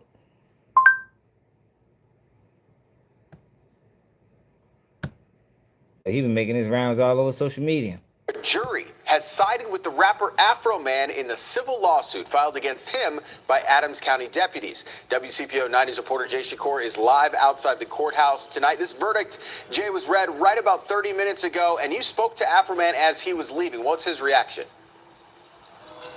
That's right. Afro Man had a very emotional reaction. The jury, as you mentioned, siding with the rapper Afro Man, whose real name is Joseph Foreman, in this case. Here's video from inside the courtroom as this case went on. During closing arguments, the attorney representing the deputies in this case claimed Afro Man intentionally lied about and defamed the deputies in his songs, but Afro Man's attorneys maintained throughout this trial it is his right to say what he wants to say. This goes back to 2022 when Afro Man's home was raided following search warrants related to possession and trafficking in drugs and kidnapping. Though he was never charged, the attorneys for the deputies suing say Afro Man used security video from the raid on his home and put it in a music video using deputies' likeness without permission. Again, this jury in Adams County finding he did not defame those deputies. Here's Afro Man speaking directly after that verdict. I didn't win. America won. America still has freedom of speech. It's still for the people, by the people. Afro Man becoming emotional there as he says this fight was bigger than him. It was about free speech and what he describes as corruption in this sheriff's department. I spoke to one supporter who came all the way from Dallas. I have more on that and more reaction from the rapper tonight at 11. Now let me see what happened, because I think one of the motherfuckers was in court. One of the officers said he got, oh shit, and they go download history.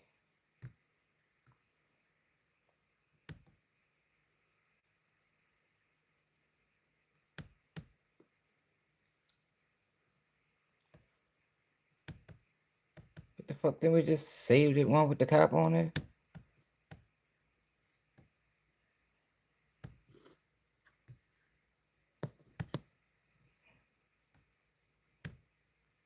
Afro Man civil case. Rival moments.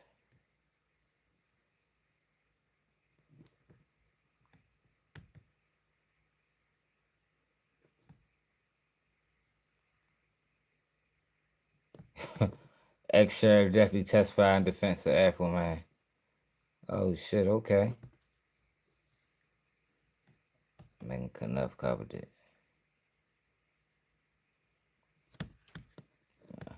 Question cop who miscounted money. She been You're still employed as a police officer, correct? Yes. You're employed in Norwood, correct? Yes. When you went to Norwood, you got a pay raise, correct? Yes. Okay. You were asked questions about a search warrant.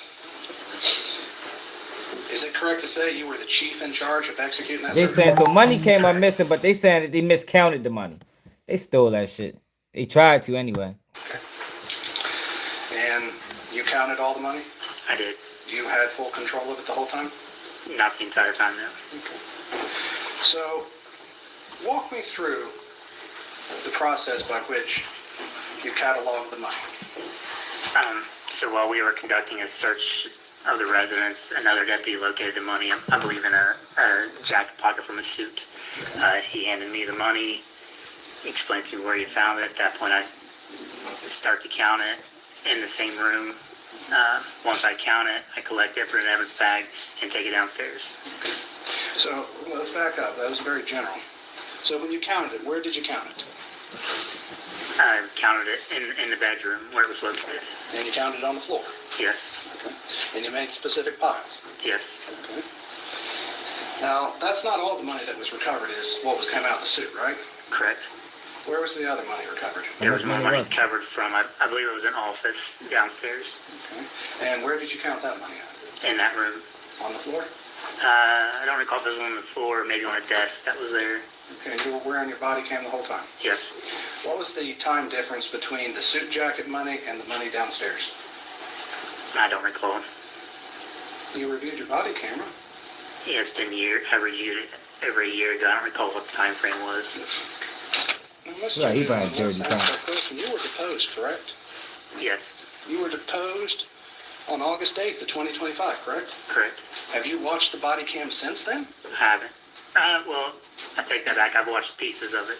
Haven't watched the entire thing. What pieces have you watched? Just of me counting the money from the bedroom. You watched only the part of your body cam where you recounted the money in the bedroom only? Correct. You never watched the part for downstairs? I did not. You never watched the part where you sealed the evidence bag? No. Did you seal the evidence bag? The evidence bag was not initially sealed, no. What do you mean by initially sealed? So it's not a self-sealing bag. It has to be taped. So it was placed in an evidence bag and then brought downstairs to a central location until it was transported to the sheriff's office. In a central location, where was that? In the kitchen. And you left it there alone? No. Who did you leave it? When I first brought downstairs, Officer Cooley was sitting at a counter and I asked him to keep an eye on it while I continued the search. Okay, and did he keep an eye on it? As far as I know, yes. What do you mean as far as you know? I mean, I wasn't there the entire time. I went on to continue searching the residence, then come back down. But wouldn't he be in the chain of custody? Yeah. So, did he sign the evidence bag? No, I didn't. He wasn't in charge of the custody in that sense of signing. Well, you're supposed to have somebody there while he's counting the money. Like, that's how that's supposed to work. Or sealing the evidence bag. I just brought the cash down while we was still conducting the search and asked for him to keep an eye on it. So the cash was never left alone? That's my knowledge, yeah. Were you interviewed by a Mr. Robinson in relation to this matter? No.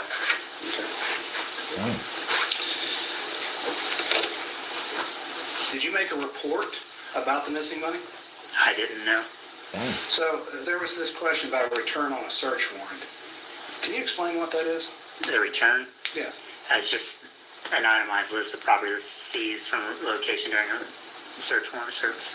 Did it include an amount of money seized on it? Yes. Does that amount of money match what was written on the evidence bag? Yes. So as far as the court knows, there was more money taken than what was returned? I'm sorry?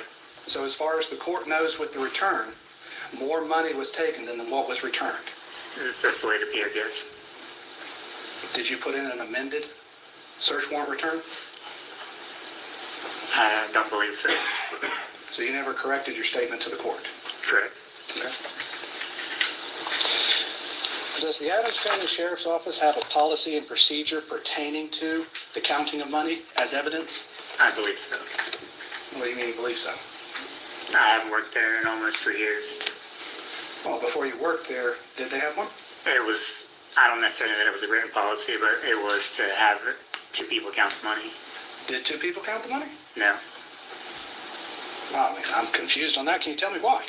So explain to me why it matters, where you're going in this case. Because that's supposed to be protocol. Tell me why it's relevant. Your Honor, this is relevant because if the evidence of Mr. Robinson is admitted, which he has not been here yet, but if it is admitted, this would be direct evidence since you did not interview the person who counted the money. This would go to counter Mr. Robinson's report.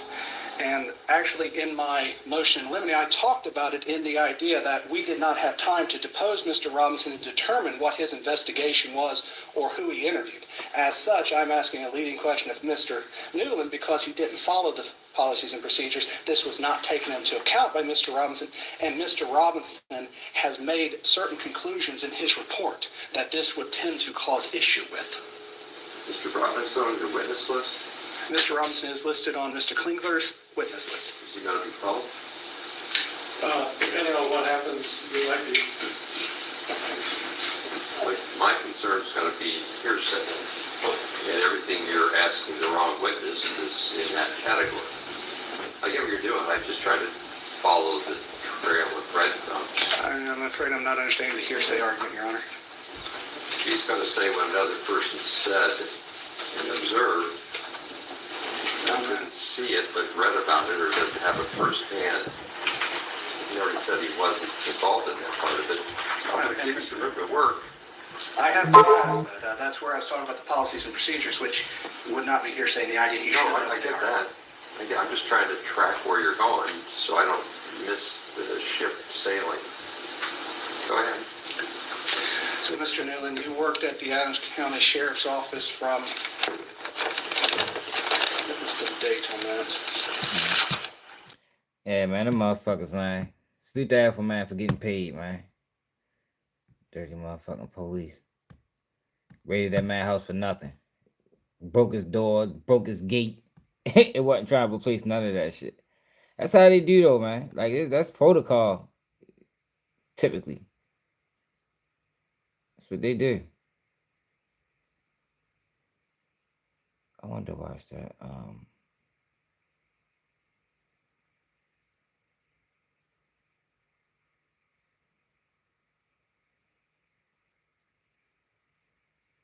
Siobhan, what's up with you? Hey, Siobhan, Charlene was here yesterday. I told you, you was asking about her. She said she been on the road busy.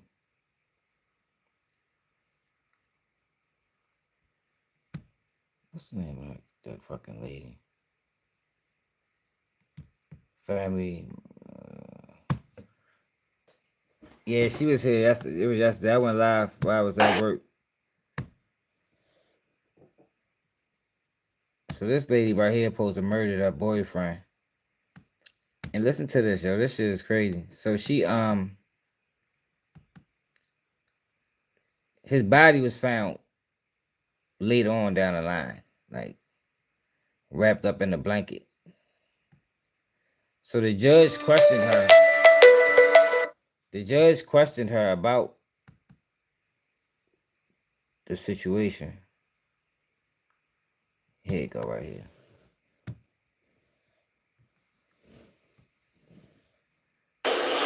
Ms. Vaden, this is your sentencing, so you have an opportunity to speak to the Yeah, court. you Would know, you I like get to it. speak?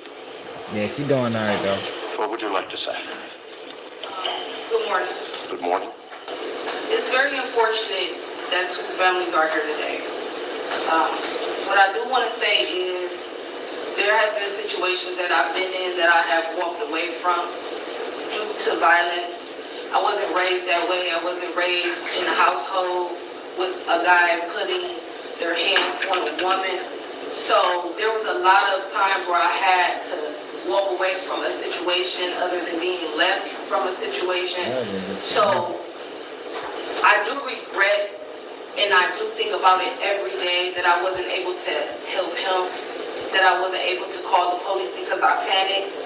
I walked away from a situation that was very, very, very, very, it was just a lot. It was a lot for me to deal with, and I truly am very, very sorry for what happened to George. Me and George had an up and down relationship. It was good, it was bad, it was not always perfect, but I am a person that is a loving and caring person. And one thing about me, I'm not a person that's going to hurt you for no reason, or I'm not a type of person that's just going to just bully you or just put you in harm's way. So I do want to say I'm sorry for the family. I have got to know them. They really didn't get to know me, so they just seen one side of a relationship. They didn't really see the side, that I brought. But I do appreciate my family for supporting me. They've been here through this whole process. Mentally, I'm still trying to figure everything out, but it was the reason why God brought me here, to keep me safe, honestly. Because I actually was not safe. I was not safe with him, and I was not safe in the community. And like I said, it's unfortunate, but I'm very, very, very sorry. Thank you.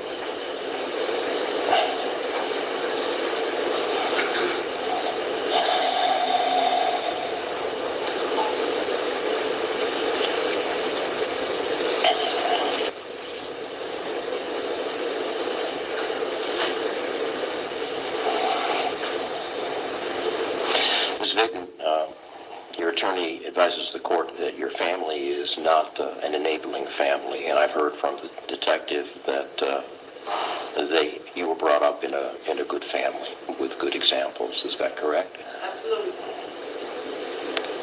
They taught you not to lie, I take it, yes? You called Mr. Cox's father Dad? So you did get to know him to some extent, and he got to know you enough for you to feel comfortable with him to call him dad, yes? I'm gonna say no because I really just was in his home, so it was kind of like respectful. Didn't call him his first name, so I just felt like that was best. But we never really had a relationship. It was just kind of just, whatever George wanted me to do, that's what I would do. He asked you what happened to his son? He asked me, but it really wasn't. So she didn't get locked up to 5 months later. You lied to him. What he said earlier was true? No. Well, did you tell him I would never do anything to your son? What did you say to him when he asked you where his son was? I kind of was still like way mentally not all the way there. I didn't ask that. I asked, what did you say to him? I didn't know. You said you didn't know.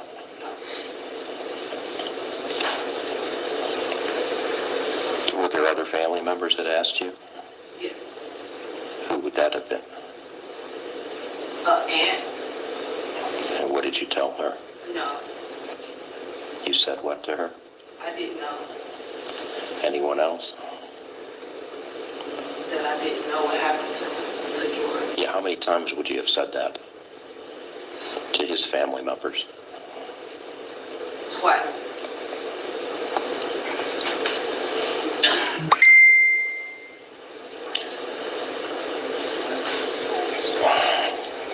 Did people in your family ask you? No.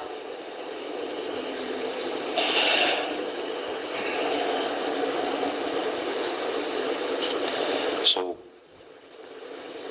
you said to the court that it was a lot. You said that you were truly very sorry for what happened to George.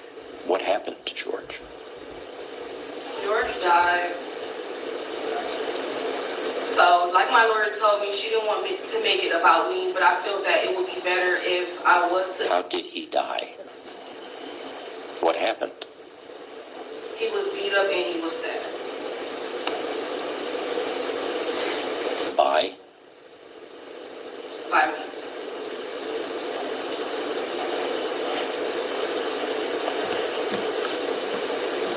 Did you do this Google search?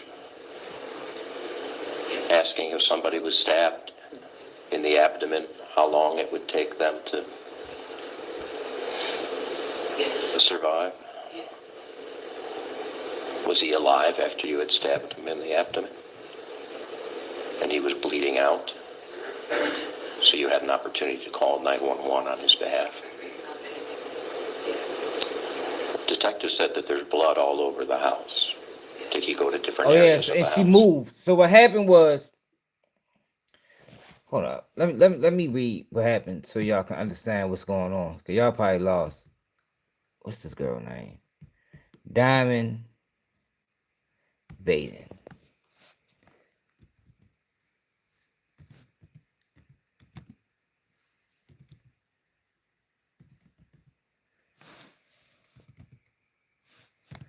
So y'all know what's going on.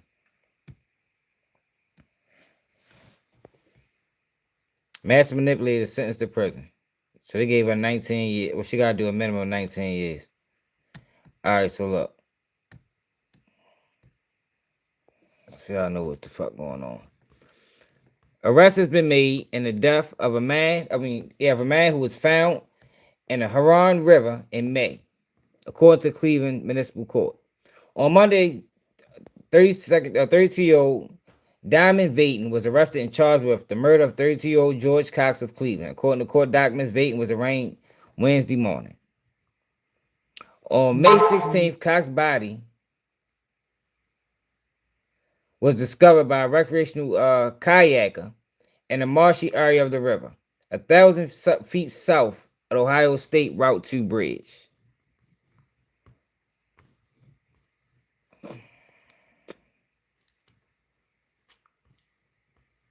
I guess this is fucking video footage.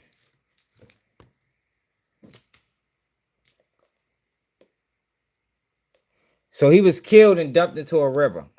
Yeah, that's why I wanted to go back, because people probably was lost. I looked into this a couple days ago. I wanted to show y'all, like, this is crazy.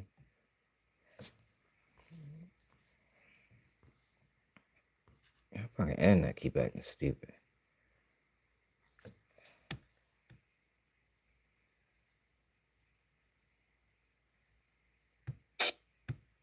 Get tax expertise without hidden fees. Switch to a TurboTax expert for $150. Alright. Should be all on the same page.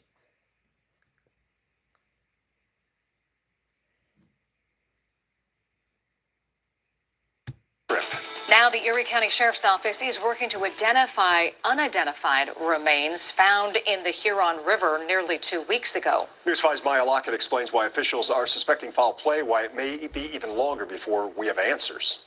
Huron Township is typically an area people visit to relax and enjoy the view. One of their main attractions is the Huron River, where people can enjoy boat rides, kayak, and walk along the water.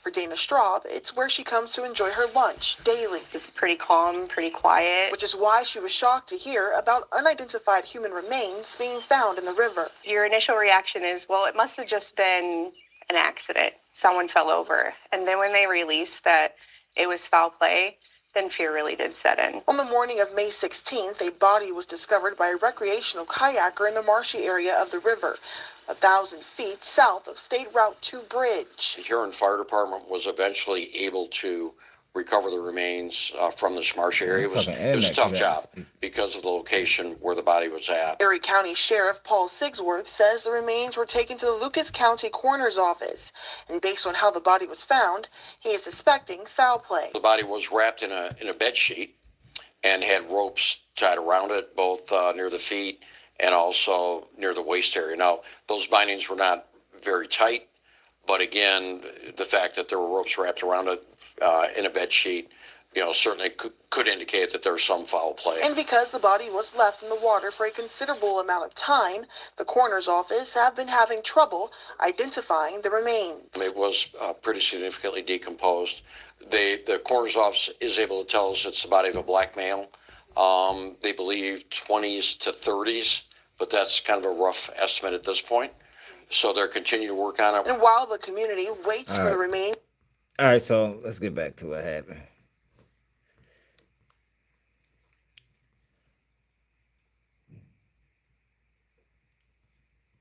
This is not the article I read. The article I read went into detail about the situation.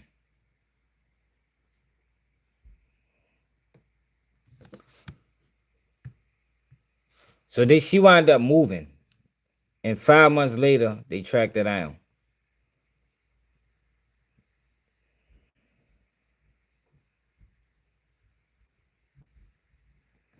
All right, the investigation was conducted by CPD Homicide Unit and Missing Person Unit with assistance from the Cleveland Homicide Initiative, which includes members from the Cleveland Division of FBI and Ohio Attorney General's Bureau of Criminal Investigations, with additional assistance from the Erie County Sheriff's Office, the Lucas County Medical Examiner Office, and the Chattanooga County Medical Examiner Office. Further investigation revealed Cox's blood was found on clothing items recovered from Vaden's residence. In the bed sheet, Cox was wrapped and matched sheets found in their shared residence. Additionally, DNA evidence and phone records linked her to the crime.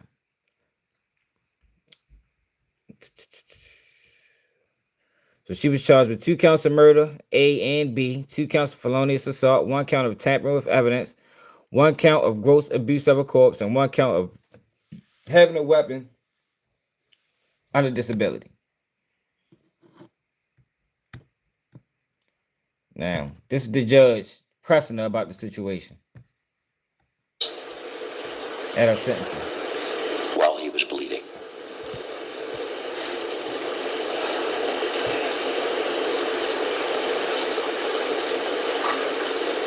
Was he unable to get to the phone? And why was that? He was kind of just like in shock, I guess. He kept falling, and I was basically trying to stop him from moving so I can help him. Did he want to leave the house? Did he ask you to call for help? He just told me to save him, try to save him. And why didn't you? Save him? He's asking, he's bleeding out, there's blood all over the house. This has taken a long period of time. You've Google searched, how long does it take someone to die after being stabbed in the abdomen multiple times? Just panic, I panicked.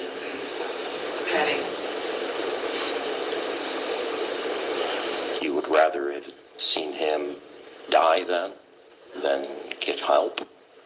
This was your Google search, right? How long does it take someone to die? Yes? How long did it take him to die in your presence? Well, I'm not sure.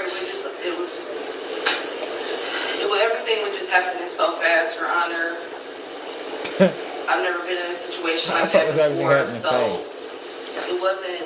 That man dying out, shorty. We were fighting. We were fighting to try to save him. I did everything I can to try to save him. I just did not call the police, and I regret that.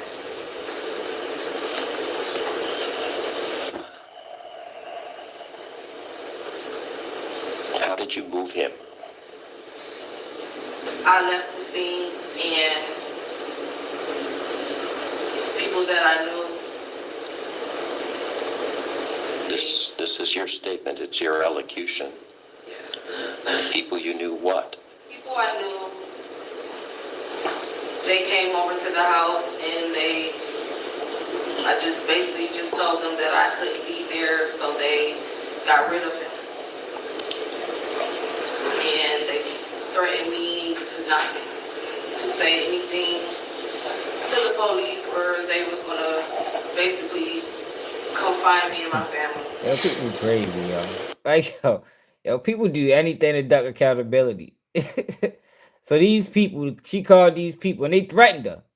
The same people you called threatened. Like, come on now, man. Nobody believes that story. So at this point, it's over. You might as well come clean about the shit. But these are people that you were close enough to. I wasn't even close to them. People you felt you could trust to do that job for you, yes. Basically. Your Honor, we've shared that information with the These state. people probably don't even exist. I don't have any facts. You didn't ask for a pre-sentence investigation report. I advised you if you were going to do this without a pre-sentence investigation report, that I would have questions at the time of sentencing. And these are logical She threw the questions body in the that river. I think the court should be apprised of. But I'd she's be saying happy people to did it. continue this matter and get a full pre-sentence investigation. And if you wish, you can provide that information to the court even right now, if you have it in documentary form. I've already shared it with the state of Ohio. I'm saying me. If you wish to share it, you may. But clearly, this is a sentencing where the court is trying to obtain information. And it doesn't have available to it. So, Ms. Vaden, these people that helped you, who are they? Just people that I know around that community. William Rogers and Donald Humphrey. Damn, so those people did exist. So long.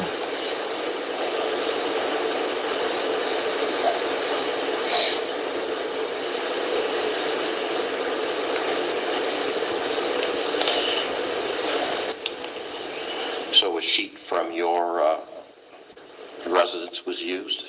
Pardon? A sheet from your residence was used, Well, yes? it wasn't my residence, it was George's residence.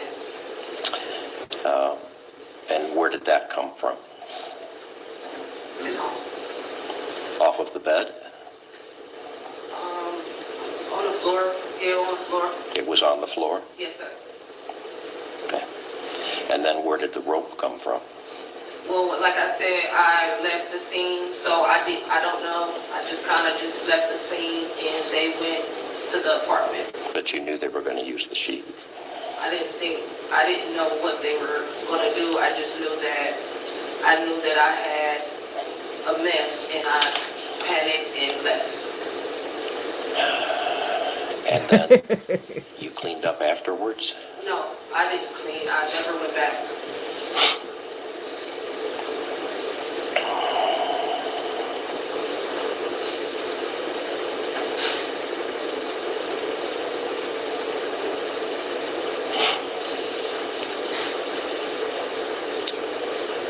I hear that you were questioned by the detective, yes? Yes. And during that questioning, did you confess to stabbing? At that time, did you lie to the police as well? Yes? Yes. Okay, I see you shaking your head. And about how long was that after this took place? I didn't talk to the police again. Well, you were interviewed by the police, yes? Yes. Do you remember when that was? That was, I'm not sure the actual date, but after that interview, I didn't talk to the detectives anymore.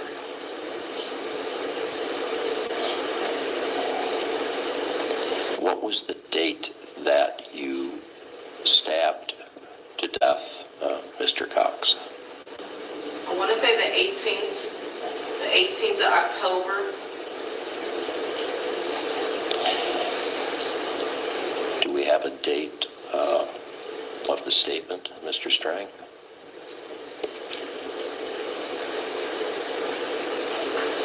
She probably, man, what the fuck? It's October 19th, 2024. See, she wasn't expecting this. You can tell us all over her face. And in that statement, you advised the detective that you weren't present. You don't know what happened? Yeah.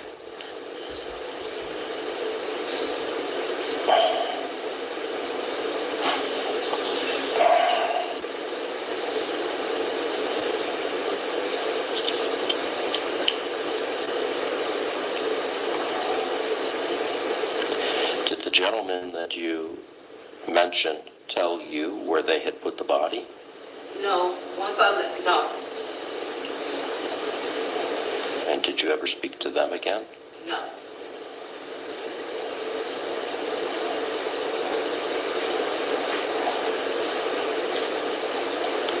How did you know you could trust them to do this?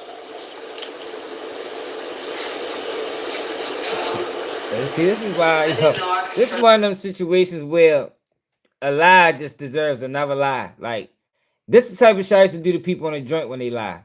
Just keep asking them questions. You feel me? Just, because it'd be intriguing how far people are willing to go to convince you that their lie is actually the truth. Like, the shit is amazing, man. I just knew that they will come, maybe, if I didn't tell on them.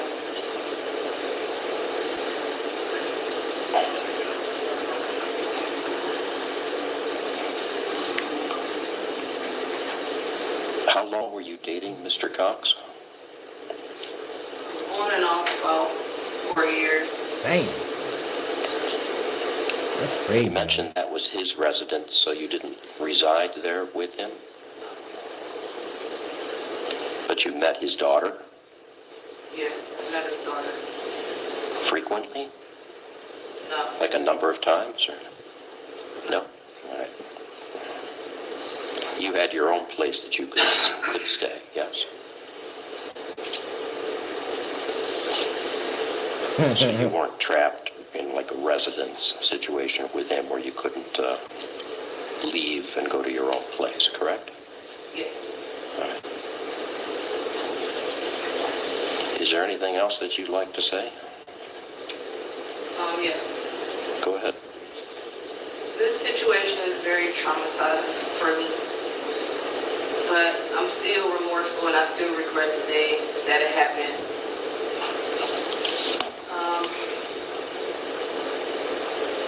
I think about it every day, and mentally, I'll never forget.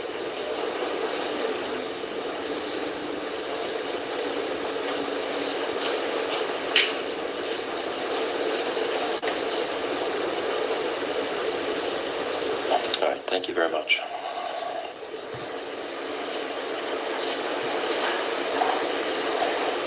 You may be seated.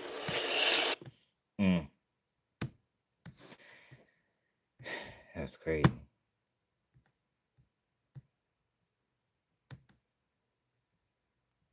That's fucking crazy.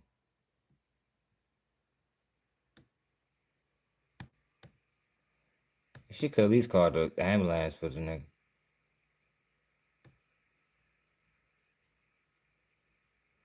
Like that's fucked up. For real. Let's see what the family had to say. I gotta ready to go to the market. No, she ain't even remorseful. I am the mother of George Cox. And I get it. You know, you don't really What want. would you like to say? You know, you don't really want to show. You know, you don't really want them people to think you defeated. But like, this is a situation where you was in a relationship with this dude. Like, how the fuck you just sit back and let him die, man? I would just like to say thank you to the detectives and to the court system for diligently working to find our son. Thank you. I appreciate it. Thank you, Jesus. And I'd like to thank the detective. George Cox Jr. was my first nephew, the very first. I have no children. He was like a child to me. Yeah, that's he had his parents. But the joy that I used to have with him since a little child till he was grown. Last time I saw him was on my birthday, the day, July 24th, 2024. This is very upsetting to me. There is no amount of time that Yes, it had been painful. could get to bring back my nephew. That person will have family to come and visit her. I will never see my nephew again, ever. He has a daughter that she will never, probably won't even remember her father. She's only 8 years old. And Your Honor, for somebody to do what they did to my nephew, it wouldn't surprise me if they have done this before. How can somebody do something so terrible? You know, it could have been avoided. It could have been avoided. And I'm angry, Your Honor. I'm very, very upset.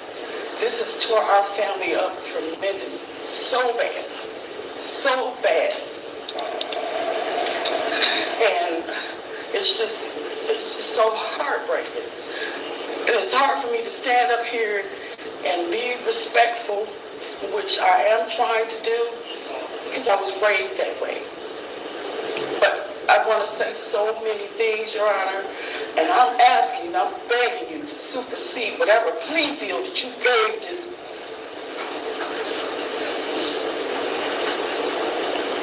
person.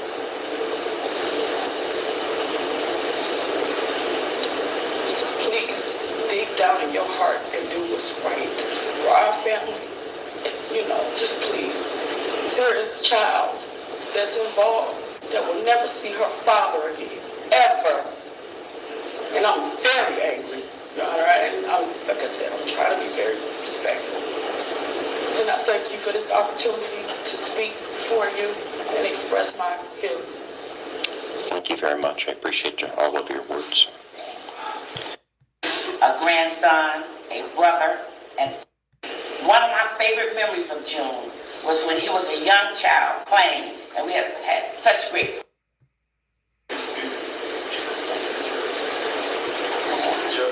Good morning. How are you, sir? I'm okay. Okay. My name is George Cox Sr. I was George's, well, still his daddy, just not with us no more. First, I want to just thank the prosecuting office, what the agreement is and what you're bound by in terms of the 14 to 20 years being her sentence. But just the graphicness of this crime, you know, when we first realized George was missing, I reached out to the defendant and spoke with her. She told me, she said, Dad, I would never do anything to hurt George. She called me Dad, knowing that my son was floating in the river somewhere with his body just decomposing, knowing that he had been hog-tied, wrapped in a sheet, drove an hour and 15 minutes away, and thrown in the water like he was just garbage and trash. And just to concur with Candy said, he wasn't trash. He was a son. He was a father. He was a nephew. He was a brother. He was a friend. He was a lot of things. May not have been perfect, but who is? But he definitely didn't deserve to die like that. Again, I understand you can only do what you can do. I understand the law. Personally, I think that some of these laws need to be changed because some things that happen need to justifiably be punished. You know, if she stabbed him in a fight and dialed 911 and my son died, we'd be having a different conversation today. But we didn't even have the opportunity to properly bury him because his body was so decomposed. This is what I wound up going to the morgue to see. This is what I had to go see. That's what I had to see, Judge. And it's so hurtful and so, I can't even describe it. That's something I'm gonna have to live with for the rest of my life. We had to cremate him because I couldn't put him in the ground looking like that. I couldn't. His daughter asked me, Dad, why did you burn my dad up? And I'm gonna have to explain that to her one day. I mean, it's been hard in this family. And I'm the head, I'm the leader, so everybody been looking at me for answers. People wanted me to do things that would have probably had me standing here, but I wasn't gonna do that. I trusted the system, and I'm gonna trust that you do the right thing here with what you can do. I understand that you bothered, but we're gonna trust that you do that for this family. Thank you so much, I really appreciate it. Let's talk about your son for a second. Thank you. How old are you, sir? 55. And you're in good health? Yeah. Was your son in good health? He was. When he passed? Yes, he was. And was he about your build? No, he was a little smaller. He hadn't got the weight on him just yet. About how big would you say that he was? Probably 185. He was 5'6", 185. I think he took his mother height. How old was he? 32. Had just turned 32. He just had a birthday, October the 6th. And I literally spoke to him the last time on the 17th. He'll never get to get dropped off at school by her dad again. Yeah, that's a tough situation, man. That shit crazy. But she ended up getting 19 years. I think 19 years and 7 months. She actually really made out for real. Like, considering, you know, the circumstances and the details. That shit crazy. But I gotta go to the mall. Y'all getting late. Gotta find something for these kids to eat for the night. I mean, not for the night, but for the week. Just make sure I hit that like button. Make sure you subscribe to the channel if you're new. Another day, keep you news.